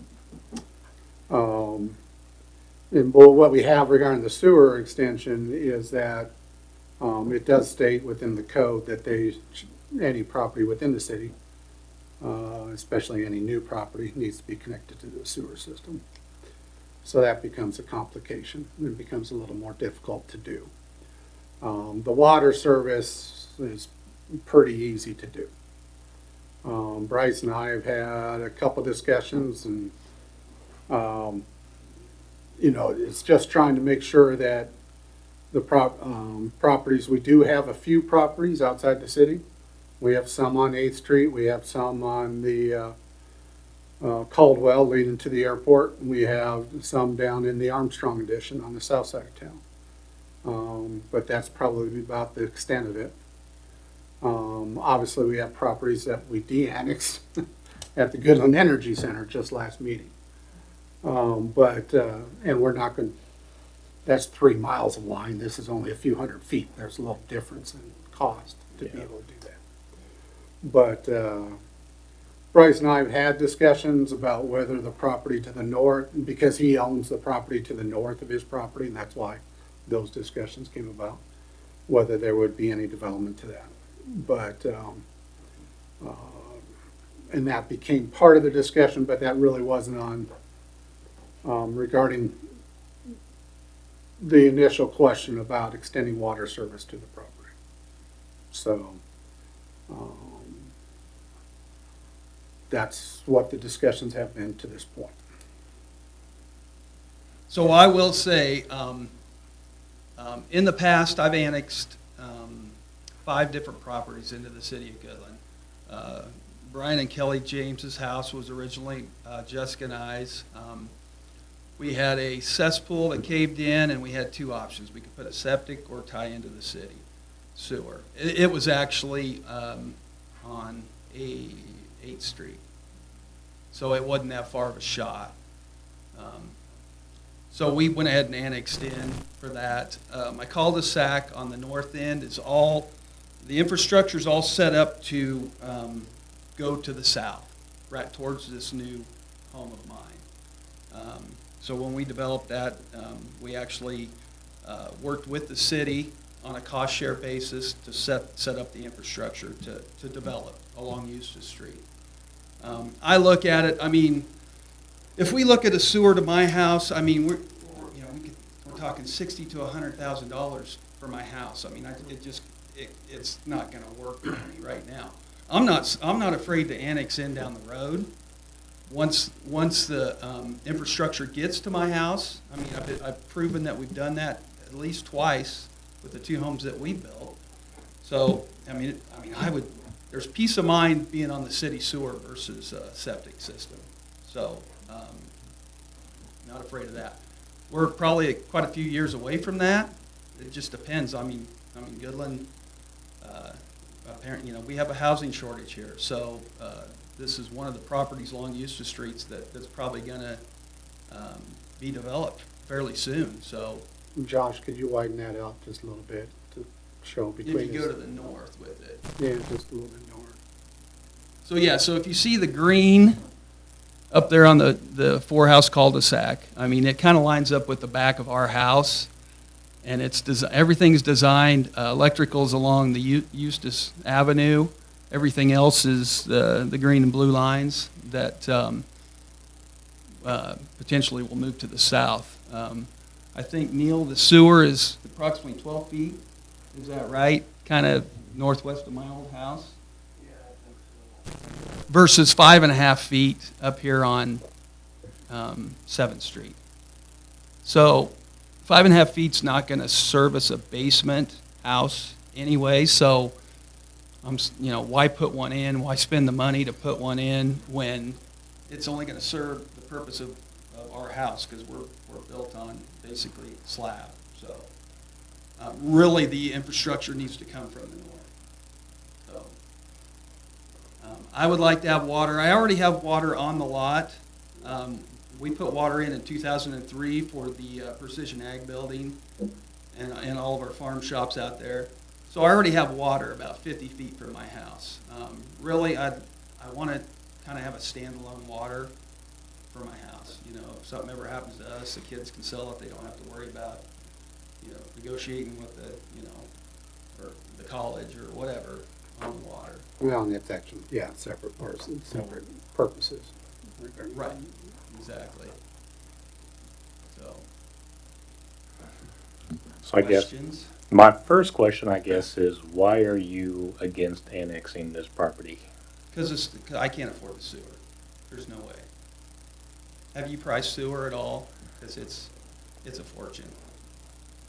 I can't say that I have. Yeah. I mean, water and electrical's fairly reasonable, but when it comes to sewer, I mean, it's expensive. We're talking boring under a street, tearing up streets, and I mean, I just can't. It's not feasible for me. If we're pushing a $100,000 deal, I mean, I'm not gonna do that. Okay, I mean, part of the perks of being in the city, is you get, everything is taken care of. Your utilities are taken care of by our crews. Your streets are taken care of by the crews. You get the police force, front doors, and you need something, and you're basically, where you've built your property, you're basically taking advantage of all of those things that are provided by being part of the city, but also don't want to be part of the city, Well, not right now, I don't. I never said I wouldn't do it down the road, but just right now, it's not going to work for me. Yeah, but Yeah, we don't. I don't know what's going to happen down the road. Sure. You have done. You've done a lot of great things in that area, and I hope it does continue to develop. And I appreciate the things you have done to help the community grow. But just looking, at this property individually, I don't know. So we have the option to allow this to happen if we can see the benefit to the city. And I have a hard time seeing what the benefit to the city as a whole is to provide you the access to all of the city services without also being part of the city and then paying, the additional property taxes and everything else that goes on to help. Yeah, I I mean, you understand were that. listening to the meeting tonight, there's a lot of costs that goes into all the different utilities that come from all of the various funding sources, not just the utility bill cost, but also property taxes. Everything kind of gets mixed around to help pay for everything, but it's expensive. So, I mean, it's my thoughts that everybody, who is using all those services that shares those costs for those services. Totally agree. But, Totally agree. It just doesn't fit my model right now. yeah. I'm not saying in 20 years I mean, if I get a sewer close to that house, I'm gonna annex in. But right now, there's nothing close and inexpensive. So, I mean, I'm not afraid to, like I said, I love city services. And I've done it twice on 2 other houses I've owned. So, I'm not trying to avoid taxes or Yeah. anything like that. But, yeah, so I guess why wasn't these conversations had before you built your house? Why are we just now having these conversations when your Well, house is? because I've already developed once, and I kind of know what the price tag is. So I knew the city, or the sewer was not going to be an option for me, just because of the previous development. I don't have personally, I don't have a problem with you having your own water service because you've already got one on your property. You could go out there and tap into it, put water into your Right. property. Plain and simple. Putting a new meter in, that gets more revenue for us because you're gonna get a meter charge and all of that. It's more money in the city's pocket that way over you using one meter. And it's right there. And I believe you that if the sewer ever gets close enough, you'll annex in. That's my opinion. I'm just curious if you're sitting in my chair and asked to vote on this, why do you vote yes? Well, because I think there's future development down the way. I think, we own this property all the way to here. I mean, I think if you start drawing the line in the sand on stuff like this, when there is future development, I think you end up with a lot of satellites around Goodland that you don't get any tax revenue for. I mean, we have worked with the city on numerous occasions. We've sold 2 different parcels to the airport, Jessica and I have, to make sure the airport functions right. I mean, we have been working with the city for years. And, I've got options on the water if you don't want to do it, but, that's my argument right now is, you guys got to be developmentally friendly, for one, or you are going to have satellites. You're going to have people building, 5 or 6 houses on community wells right over here, and the city doesn't get a dime for it. So you need to kind of, open your minds and kind of work with developers, I guess. And I wouldn't say I'm a developer, but my house is the first of, hopefully, that whole 33 acres there. I don't know if that answers your question, but. Well, like I said, I just want to, if you're sitting in my chair, explain to me why. Because, if we do vote for it, we'll get questions from other people about why we did it. Because you've done it before, for one thing. And now you guys are, if you're changing your policy now when you've done it on, I don't know how many houses, 15, 20 houses? Yeah, I don't know that that's necessarily a fair statement because it wasn't this commission that did any of that. True. And I can't speak to what the other circumstances were for any of the other properties or why those decisions were made. So it's not like a standing commission policy that we do it. It was all done individually by those sitting commissions at those times. Well, and that's what the city code does say. It says if the governing body deems it in the best interest. So there's a possibility. It doesn't mean that's what it has to be done. Bryce and I did talk about having, because we talked about the property to the north and how that at some point will connect. He has, there's a contract with Northwest Kansas Technical College regarding the property and how they're using it for the next 3 or 4 years. Probably 2.5. 2.5 to 3 years now. Yeah. And so that provides an immediate hindrance to development occurring. And because of that, we did talk about having a deferred annexation agreement. And it basically puts in writing that what he's saying at the podium here, that when sewer service is available, he would, at that point, be willing to annex the property. And that just puts it so that we can believe what everybody says, but it just puts a little bit of formality in it. And it doesn't even have to have a time frame like within a year or 2 years, but it's there and saying, and it'll run with the property. So I know hasn't occurred in this community up to this point, but it doesn't mean that it hasn't occurred in many communities across the state of Kansas. So. And what was your thoughts on a deferred annexation? I'm not willing to do that, honestly, right now. I'm not saying, I think my track record is proven that, I'm not afraid to annex in. I'm not trying to avoid taxes. It's just, I'm not going to sign a document that locks potentially the next owner in. If we develop that property and that sewer line hits 7th Street, I'm hooking onto it and we're annexing in. But probably not until that point. Because it's just, because you're going to put the cost on me and it's just, sewer's just astronomical. And if that's what's holding this water up, that's kind of the sad thing. Yeah. Yeah, but the thing is, that cost would fall on anybody who is trying to develop an undeveloped lot within the city limits, It's not just you, it would fall on anybody who is trying to develop a lot.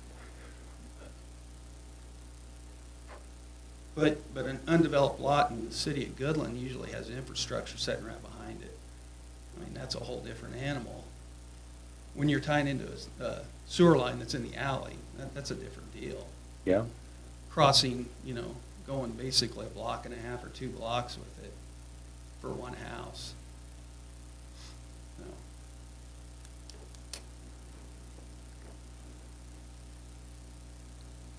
Any other thoughts, comments, questions? This is a discussion item. It's not for an absolute decision right now.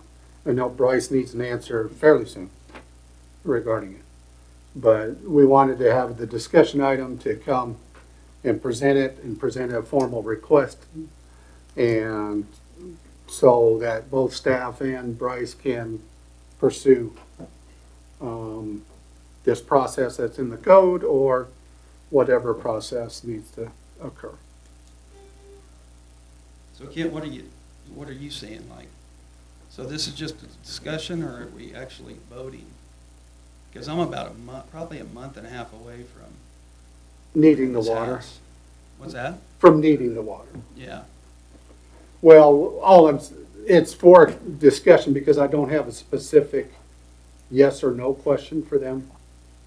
I didn't put it on the agenda as that, to say yes or no. They can, if they would like to. But I wanted them to have a discussion first, and then if they directed staff for anything else, they could do that and we could bring it back the next meeting. Okay.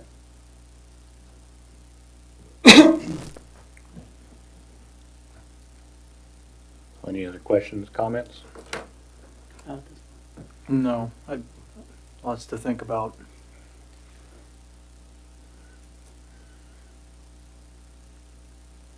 We want to take the time to mull it over and maybe have a more formal action item for next meeting regarding how we want to proceed. Yeah. All right. Is that all right? Appreciate it. Okay, thank you.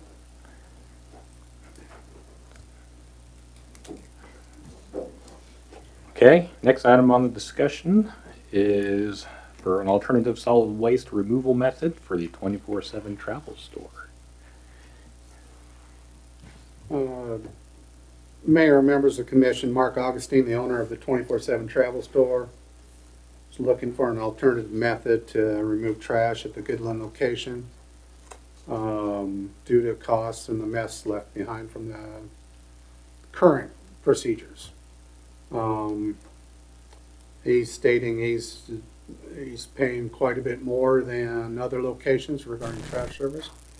He has 6 different dumpsters at that location. They're being picked up 3 times a week at this point. And he's done this in a couple other locations. He does have 24/7 travel stores at a number of communities along I-70. He's put in a trash compactor on site instead of using the dumpsters. It keeps the site more clean, is what his communication has been regarding it. Allows it to keep the entire site at a better rate than what he's doing, and then also the cost has been a concern regarding his trash. We do have a contract with In the Can for solid waste. However, within that, we do have an exception that's provided to Walmart because they had a separate and distinct service for collection of their refuse from that. We also have within the code that states that it's prohibited to subscribe with any private contractor for refuse, garbage, and or trash disposal service other than the city or contractor of the city. Although through the contract, we allow one business to do it through a separate manner. Did speak with Jake regarding this last week regarding this, and he was going to look over the contract. We didn't have a subsequent discussion, but did you have anything to add to that, Jake? Okay.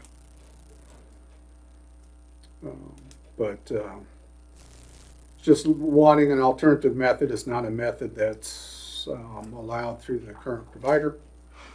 I don't know. Do you own part of it? I don't know about I don't that. have any stake in it. Jake, do I need to recuse myself? Yeah, I think so. I think the first one, I'll just take it. Mr. Mayor, may I abstain and recuse myself from the proceedings that are about to take place? Yes.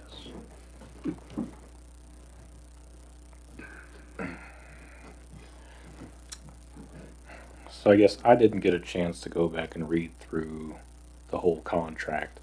I was trying to remember, I think it provides at least, for the city services part, for what's contracted to the city, at least 1 pickup a week for the container out there, correct? Yes. And then subsequent pickups and additional container. I don't know if it's just 1 container or however many containers is needed for the property. I guess It's negotiated direct with the provider regarding for any commercial enterprise. And we do have other commercial enterprises that obviously have more than 1 container.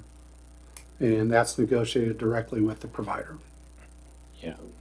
And then subsequent pickups throughout the week are then also billed separately. That is Or- also, yes, negotiated separately with the provider. I feel like this is actually a fairly complicated situation with what they're requesting. I mean, I feel it's important that we allow our provider to have, their contract. We contract with them to provide the city pickup. We need to honor that contract with them. But also, I don't know what, for subsequent pickups, if they're negotiating separately with businesses who 1 time a week with the current contract isn't enough. I don't know what those is it for the same amount, or are they negotiating different amounts? I almost feel like that gives them an unfair advantage for these businesses to them then also only be the only option for any other services that they need above and beyond what is contractually obligated through the city. At the same time, our ordinance pretty much says in there that we're not going to allow anybody else to contract with anybody other than the city contractor. So But I feel like if they're a large enough business where they're producing enough trash that they feel it's justifiable for them to bring in their own compactor to compact their trash. And I think part of the issue is they're wanting to compact it into a big rollout, and our current contractor does not provide rollout services. Is that part of that's part of the issue too, right? They are unable to pick up a large rollout once they fill up. So I don't know. I like to feel that there's a way that we could allow them that opportunity, because it is above and beyond what the wording of the city contract, as far as the city side of the contract, services that they're required to have with for their dump site, that they are well above and beyond that, and we're looking for other means to take care of their trash. But that would also involve either amending the contract or amending an ordinance, but if we wanted to move forward with that. It would, and that's why it's a discussion item, and not kind of like the previous one is. I need to get some feedback first before proceeding, so. And I don't know if there's if we could have discussions with the contract provider that if they've looked into or are willing to invest in rollout services, or that'd be part of. We've not had that discussion with the provider as yet, really didn't have an opportunity due to the timing of the request last week, so just wanted to bring his attention. And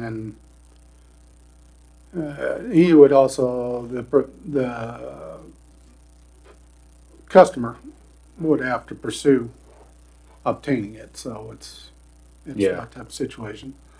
We do need to get feedback from the provider regarding their situation, because it isn't just, I don't think it will end up, what they've done in a couple other communities that he relayed about was, there was a similar situation. It's a franchise that's given to a provider, and they're providing that, but because of the compactor, it's kind of changed the tune. At first, the answer was, no, we can't do that. And then the community said, well, this starts getting into a different format. And yeah, we can do that without completely impeding. That was their opinion, and that's how they proceeded on it.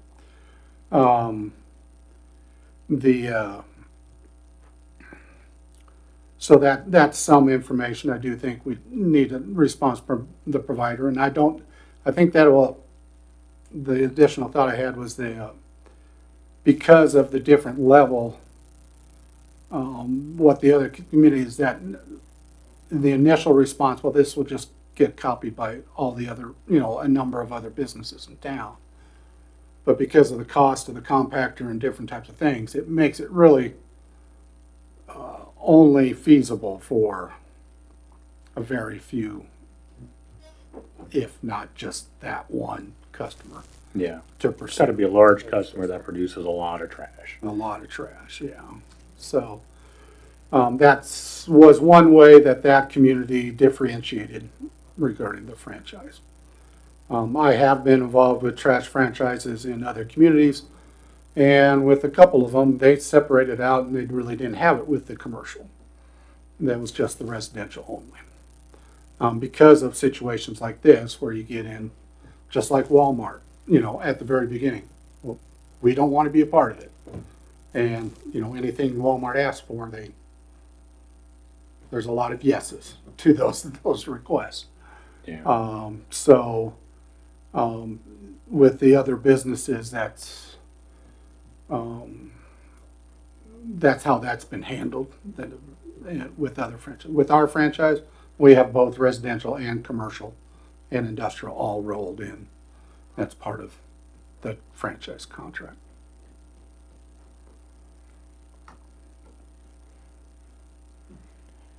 Any other thoughts?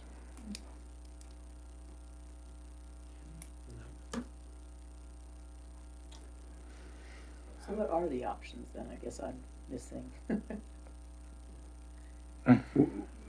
Well, So pretty much right now, the option is to just continue on with what it is. If you get a services above and beyond what the contract states, you have to negotiate with them for whatever services you may need, and then pay for those services separately. As to what those negotiations or numbers or things look like, I have no ideas. But I don't know if they're charging rates that are comparable, that are the same as what's provided by the city contract, or if they're negotiating different numbers for different rates for contracts above and beyond. I don't know.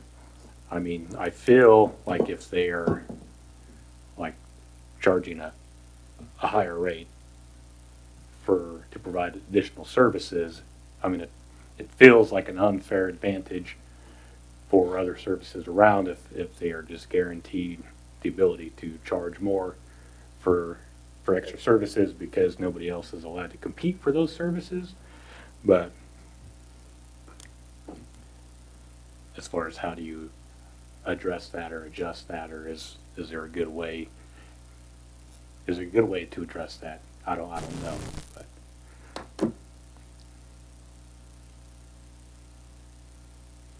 The other options to that is what the mayor mentioned earlier, is you can make an amendment to the agreement or amendment to the code. I mean, I do feel like roll-off services are something that are used often enough that there needs to be an opportunity for businesses or entities that are large enough to require those services, that they should be able to have an opportunity for those, even if it's like just something that specifically. But yeah, I really don't know the best way to move forward. I imagine the easiest way would probably be to find a way, if we wanted to, address it, it would be probably to amend the city code to allow for those sort of services, but I don't know for sure. I'm just kind of speculating and spitballing and thinking through it, but I'm getting weird looks by our attorney sitting at the table across the way. I think it's, no matter how you do it, it's gonna be a complicated thing. Yeah. It's not gonna be a one fix all. Yeah. So, I'm not saying there can't be something, but it's gonna be. Yeah. I'll just put it this way, it's complicated. Yeah. Yeah, I don't know, and maybe, we need to have a conversation with the contract provider to see if they can or are willing to offer those kind of services to start with. But And I think if they're not, then, we have to try to allow them to figure out what they need and get that done. yeah, and I don't know what 24/7's doing out there, that they have 6 dumpsters that they're dumping 3 times a week. That seems like an awful lot of trash, but They get a lot of I mean, yeah, they are a busy place, but man, A restaurant, a gas station, truck stop. that's true. Coffee shop, got 3 different businesses out there. And if you try to dump trash like on today, it would probably be blowing all over, so this would clean it up.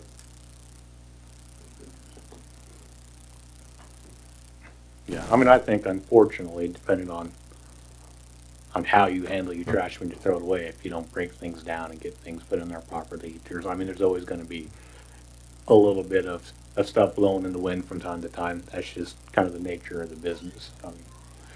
I don't know specifically what their complaint was about trash being blown around there, or what the circumstances of that are, but I think that's regarding the trash containers themselves and how the process of dumping it makes it more likely that stuff will come out. yeah. I don't know. I know we have several dumpsters at my place of work that get dumped I don't know if it's 2 or 3 times a week, but I've never noticed an issue at our place of work with trash not being in the dumpster or laying around in the dumpsters after they've been dumped, nor have I seen that around town anywhere either. So I don't know that is a widespread issue around the community, but Well, forget the south wind, and it doesn't stay at 24/7 when it comes into town. But Yeah. I'd be curious to know too, I guess, if they have tried to work through any issues with the provider to see if there's a better solution that they've got. I have, you know, twice a year we work with them to bring in extra dumpsters during move in and move out during the dorms. You have 200 people that are trying to move out at one time. It creates a lot of trash very quickly, and I've found them to be pretty easy to work with, and you know, they'll work through those issues. So that'd be something I'd be curious about. That's something that they've tried to work through yet. We gotta be kind of careful though, because we're kind of living in a weird hybrid world where yes, we kind of have an exclusive deal here. However, we can't get too far into that pond of helping negotiate or facilitate private deals per se. Now, again, that's why Yeah. it's kind of complicated. Yeah, it's complicated. Because of the same idea, the idea is, okay, you want additional things for additional days or certain events and stuff like that, that's totally up to you and the provider. Now, I understand the concern being, yeah, but this is the only provider I can talk to on these things. So that's why, I guess my short answer to that really is this: that's not a problem. That is between the provider and the owner, if they can figure something out on their own, or how they're going about the negotiations is not, that's not the city's problem. Our problem is, okay, providing an avenue for them to have fair and reasonable discussions about that, right? Yeah. So you kind of see where I'm going, like Mhm. a little, we gotta be careful when we get up there.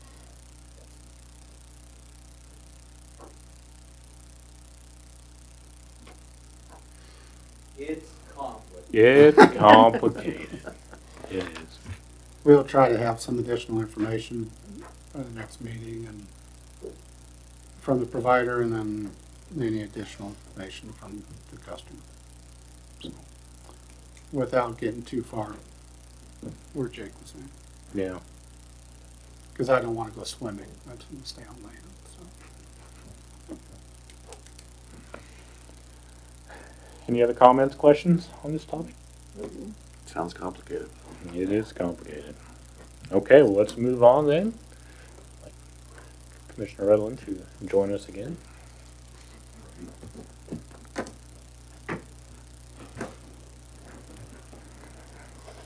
Okay, we have use standards and use tables.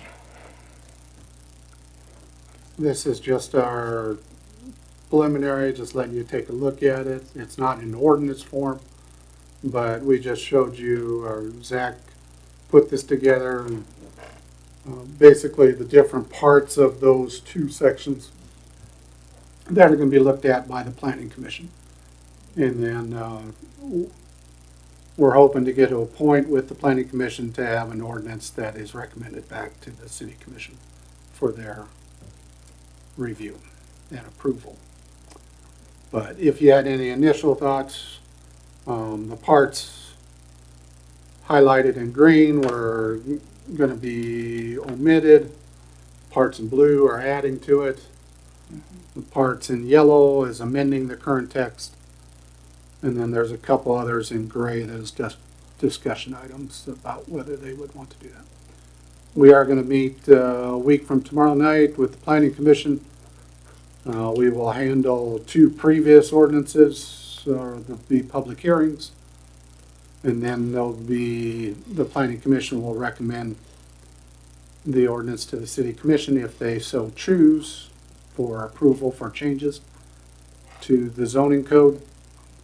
This would be just a discussion, and then it'll probably take more than one meeting, and then they'll set for public hearing. So this is just starting the process. Yeah. Next meeting, we start having them come back to you. I guess I would have questions for Zach. I guess you have a couple sections in here, and pretty good set of sections in gray. Did you have specific thoughts that you were wanting direction from us for on those? Like that's the first one, the bed and breakfast. For bed and breakfast, they're not really a thing anymore. So do we need to change our verbiage to make it Airbnb, or do we want to address them?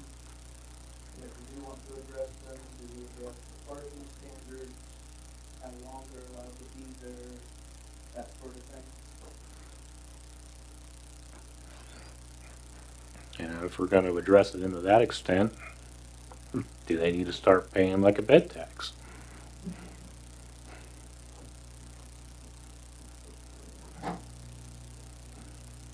I mean, I feel like bed and breakfasts are still a thing around. I mean, there's not a whole lot of them, but occasionally you see them.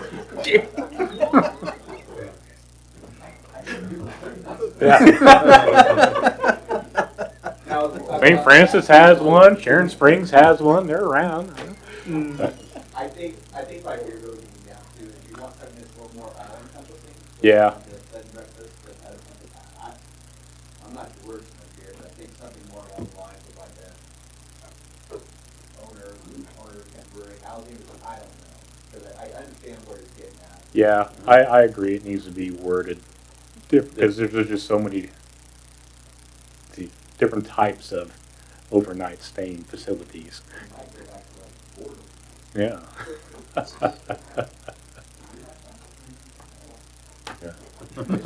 Is Kitty still around? I think that would, what you're doing, all I'm saying is following up on how we've done this whole revamp, fix it now, address it now, we aren't going 5 years from now, piecemealing and stuff like that. But they are, although, yes, bed and breakfast-ish, kind of on their way out or whatever, if your Airbnbs, everybody can do those now, and they are becoming a little more popular and a little more feasible. We've got a handful of them here now, which it's real.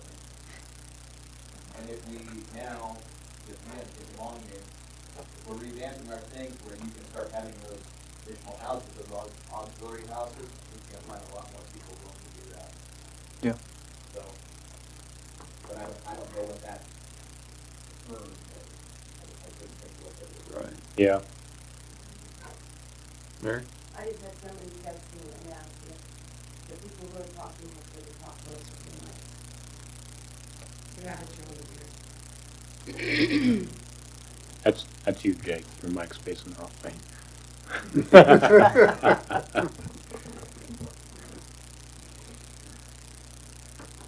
The other couple things in gray include, yeah, a couple. Is convalescent care, except that's a short little item, about 70 feet of usable space provided for each patient bed, which kind of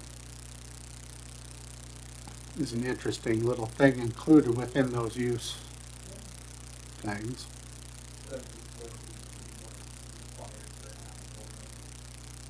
Right. I mean, isn't there I would assume there's all sorts of state and federal standards regarding how much space you have to have for rooms for care, but is that something we even need to address in city code?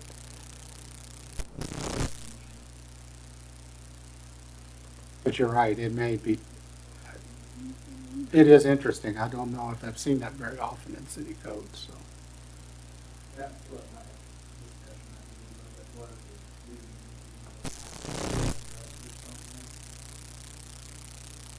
Yeah, I mean, without knowing what state and or federal law states regarding those, I can't say for certain, but I would imagine that space is addressed within requirements for facilities, but I could be wrong. You don't need to look up the definition right now. Yeah. Zach.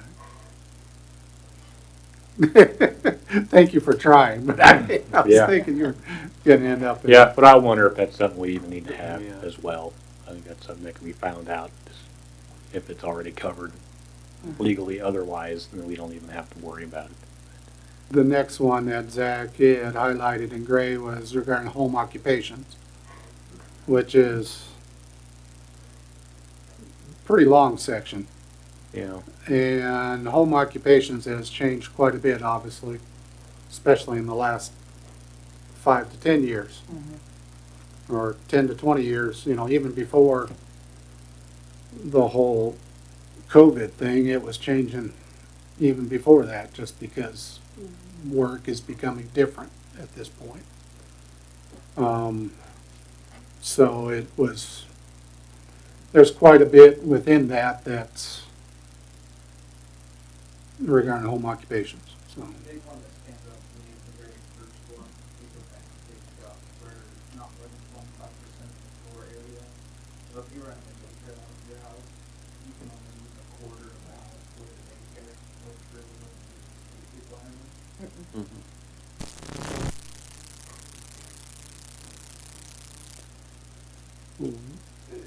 And it's, and whether that's actually enforced at any point. Yeah. Becomes that part of issue, but, and there's several other things within the home occupations, but don't want to take up your time regarding it, but.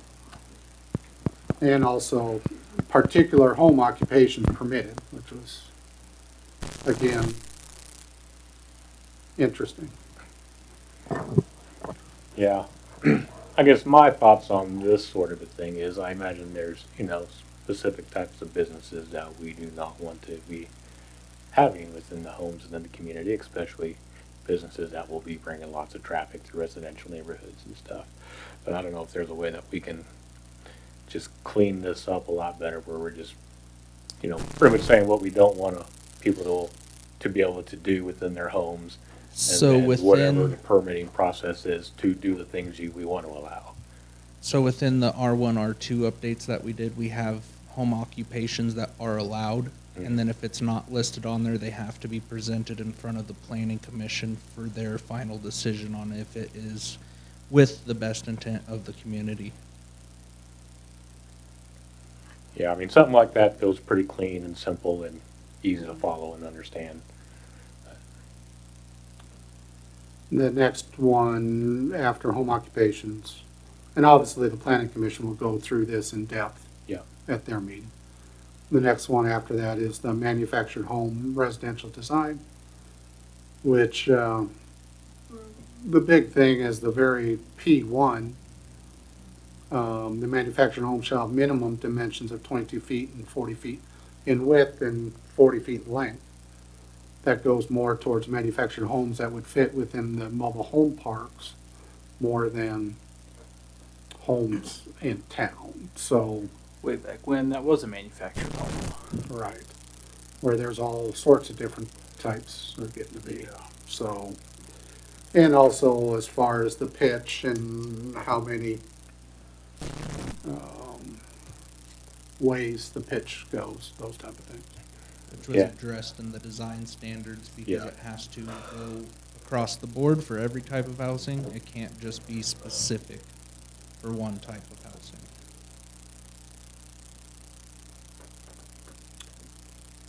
And after that one is S, recreation and entertainment outdoor, which says outdoor recreation and entertainment uses shall be located on arterials or collectors.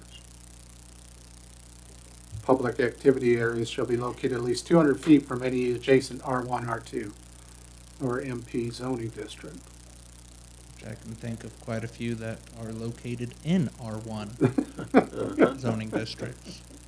As far as most of our parks. Yeah. So, as well as the GAC is located within 200 feet of an R1 or R2 zone, so.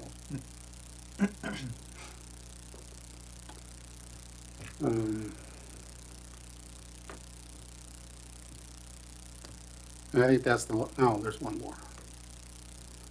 On W, duplexes, which will talks about a couple things regarding the development of that type of district. The big part was taking out single family attached, that way it matches the R1, R2 update that we're doing.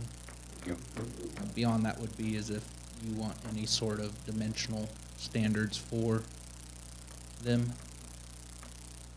This kind of gives you a little kick and a little break on your interior side setback, obviously, because they're touching each other. And then the building coverage, that just goes off of the underlying district, which that's always something that could be changed.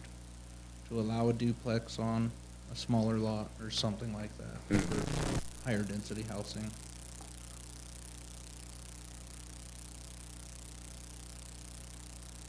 Any questions or concerns about that? I don't think so. And then down to Y, which is temporary uses permitted. Where do we do Christmas? I didn't even know we had Christmas tree sales. That's why it's in gray. Ah. Or carnivals and circuses, I know. Oh, we have that on every day. I could pick on JJ and say that he's been looking into trying to get that started. Yep. Cardinal Circus. But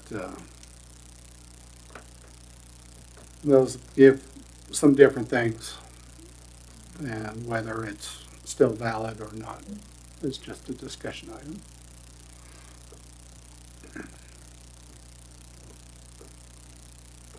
Now that's the last one. For that section. For that section. For that section. Well, other than the, Well, that's that's an addition. That's an addition. That's not- Covering our ADUs. Yeah. That's not it. No, it's not in gray. And then the other part, just a nice graph to try to help matching the zoning colors to the use table. So it makes it a little bit easier for people to find, so. For people to find and also for us to go through and update, use more blanket terms opposed to specific, like bed and breakfast. So, if there's. Overnight stay facility. Yeah. Short-term stay facility. Yeah. Short-term stay rental. Well, just keep working it, something will come up.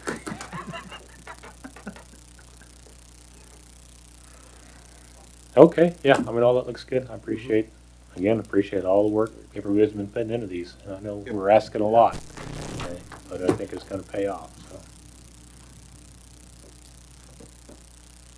That's all I have regarding that.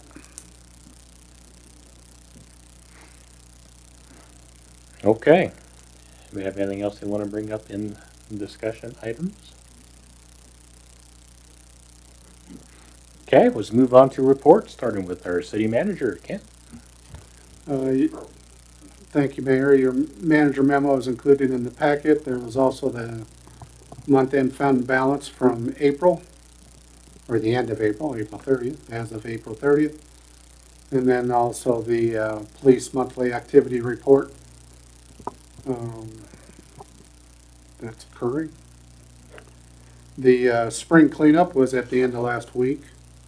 Do have one thing that I think the staff was reminded, we did not have a newspaper article or have an interview with the newspaper or with the radio station advertising the cleanup.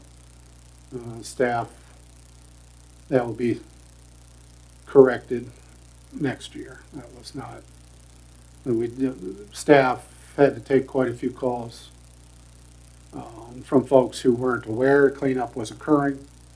And that's just a reminder that we do have to advertise through all channels and not everybody uses the electronic methods. They still depend on other methods of communication to let them know. I don't know if anybody contacted you all about that situation, but Didn't have anybody this year. they were, that will be corrected for next year, and just apologize that they weren't notified. Do we put anything in the little newsletter that goes out?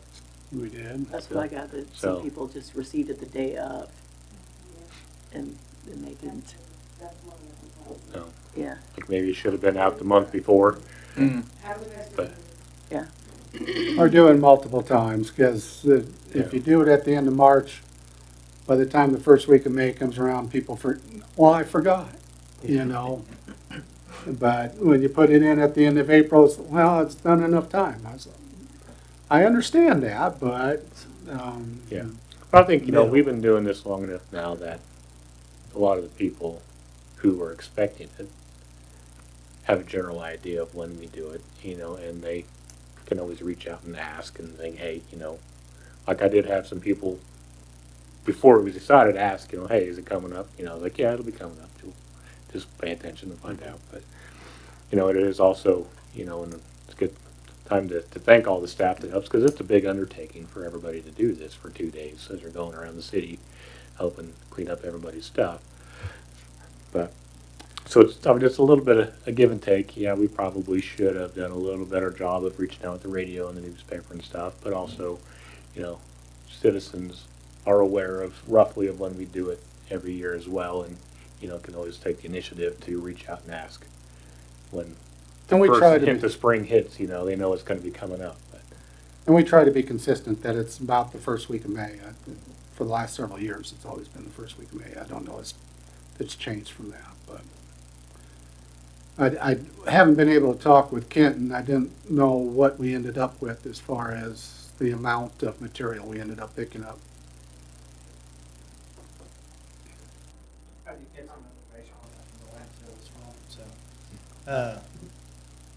They put, there's 24 tons of C&D we hauled out, 14 tons of metal, and a total of 73 tickets going across the scales. That's minus all the tree limbs, trucks. So, because those don't go across They the don't scale, bleed. so They they just just go go straight. around. So, really, I have no idea how many truckloads we had of trees, but there's a total of 73 trucks that went over their scales in the 2 days. Any idea how that compares to previous years? I was actually just, had a meeting with, Kiwanis, and Mary provided me a 2018 bill, and it was really about identical. I think it was 24 tons of C&D. So, from 2018. Well, I drove by while you guys had all your trucks lined up and were getting ready to go out that first morning. It looked like you were mobilizing a small ground force. So. Well, when you got multiple different departments showing up, you want to try and make sure their vehicles are lined up so they know which vehicles they're going in and which group they're going to be in, and just try to keep it a little organized so everybody knows where they're going. So. It'll look cool. I wanted to stop and take a picture, but I drove by. Yeah. Make sure nobody put me to work. It is an effort by city staff to get it done, so appreciate every person that participated and every department that participated.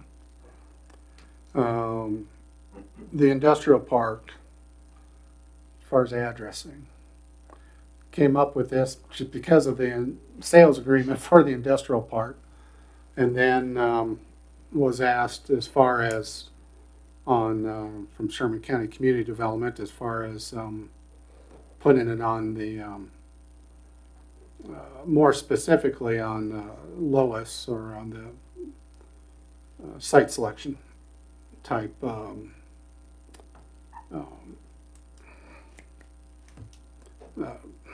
software that works with it, and brought up the addressing, and then I brought out the plat of the industrial park, and I don't know why they did this originally, but they had Industry Street, they have Industrial Street, and then Industrial Loop, as far as the three streets in the industrial park. so it's really easy really- to differentiate everything and not get confused. And I'm sure no mail will get, if there's businesses located around it, that no mail would get mixed up between all that addressing. I am suggesting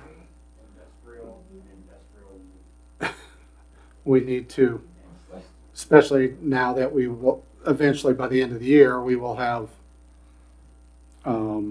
utilities and street surface to all the lots. Now's the time to rename those streets and have some differentiation or something to be better. So if there's any recommendations or suggestions or ideas, would love to hear them. They don't have to be immediately now, but We have Industrial Loop, Industrial Street, and what was the other one? yeah, the Industry? Industry. Can we change that to like Industrial Court? this is Industry Street. And there's actually 3 7 Cs, 21st Century B, and Nutrient. They're all on Industry Street, so that probably should stay Industry Street since the businesses are already there. This going east and west is Industrial Street. We couldn't make it Industry Street. We had to be Industrial Street. I don't know why. And then the loop around is Industrial Loop. Again, I don't know. I don't know why the whole thing couldn't be Industrial Loop, but I can foresee problems. So I just wanted to bring that to your attention and ask, please assist and, or we could have a naming contest or something, I don't know. Ooh, I like those. Those are fun. So, are we looking to have, since we kind of have 4 distinct streets, 4 different names? To me, my first thought was just keep the Industry Street and then have everything else be a second name. To keep it as Yeah. simple as possible. Since everything's kind of curving around amongst itself anyway. But just wanted to bring that up. Yeah, I mean, I think it'd be a lot cleaner that way for sure. I mean, I'd be fine with renaming everything Industrial Loop or whatever,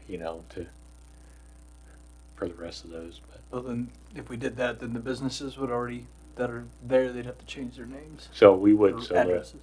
the one running north and south there on the east side, we would leave that one named the way it is. Yeah, is what the I'm other understanding. Oh, and then just do the rest. So then basically industrial. the rest would be renamed. That's an initial thought, but I'll just let you know regarding that. Couple things as far as City Commission. You had mentioned it at the beginning of the year, whether you would want before, especially in preparation for budget. Budget for you all will start in about a month and a half. For staff, they're already working through it. But if you wanted a tour of city facilities or go through that, it would be good to schedule that within the next month and a half before budget. Another thing and additional item as far as budget preparation is review utility rates. It does state in code that we will review rates on an annual basis.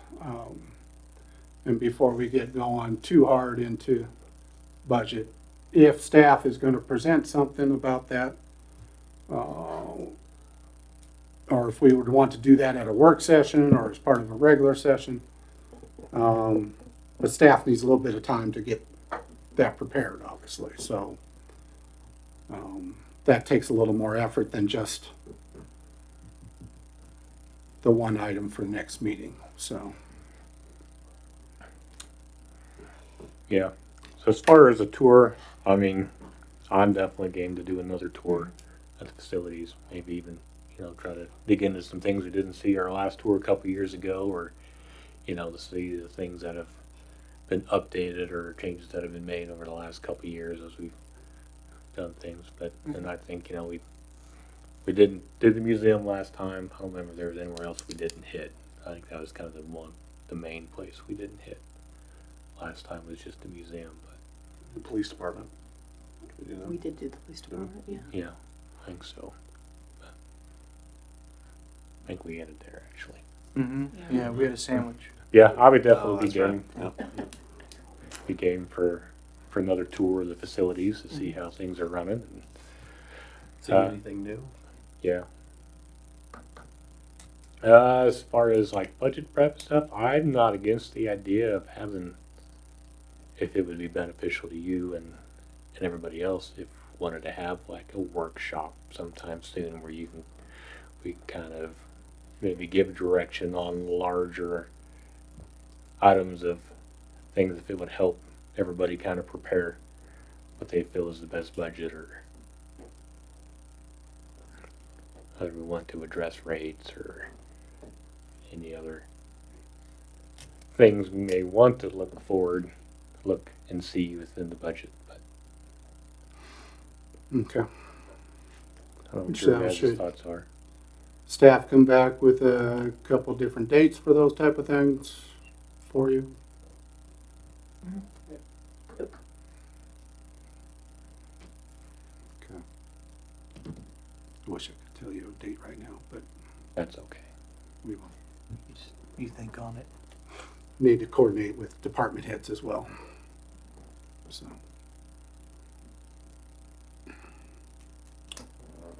This is a busier time of year for beginning of summer. Trying to Yeah. get something done, so. And one of our department heads is 2 people short at this time, so.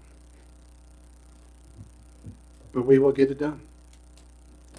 And the final thing, I just wanted to let you know, the street department put together an invitation for bid on a street sweeper. And we will receive those bids. That will be at an upcoming meeting, so. Okay. I want to let you know that's forthcoming, that it has been something that we have budgeted within one of the IRFs. So, I think it's in the municipal equipment reserve fund, but. So it's budgeted, but it's also one of those long-term items that's more, it's not a specific year, but it gets to a point where it needs to be done. Yeah. So, I know we have had discussions regarding that thing within the last several months. So.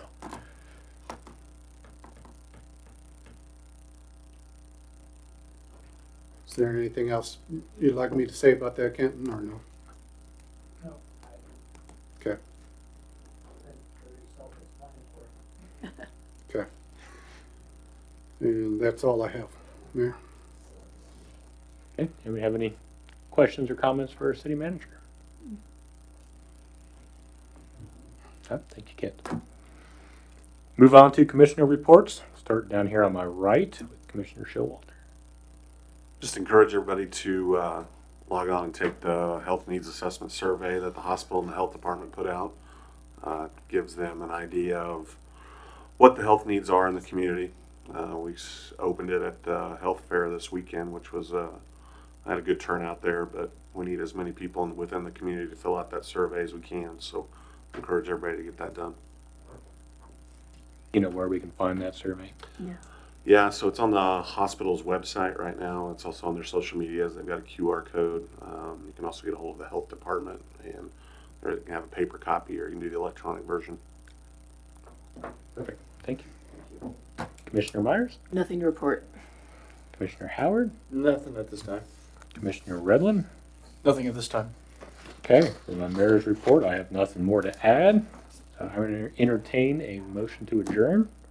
So moved. A motion by Commissioner Redlin, second by Commissioner Showalter. All in favor say aye. Aye. Thank you, everybody.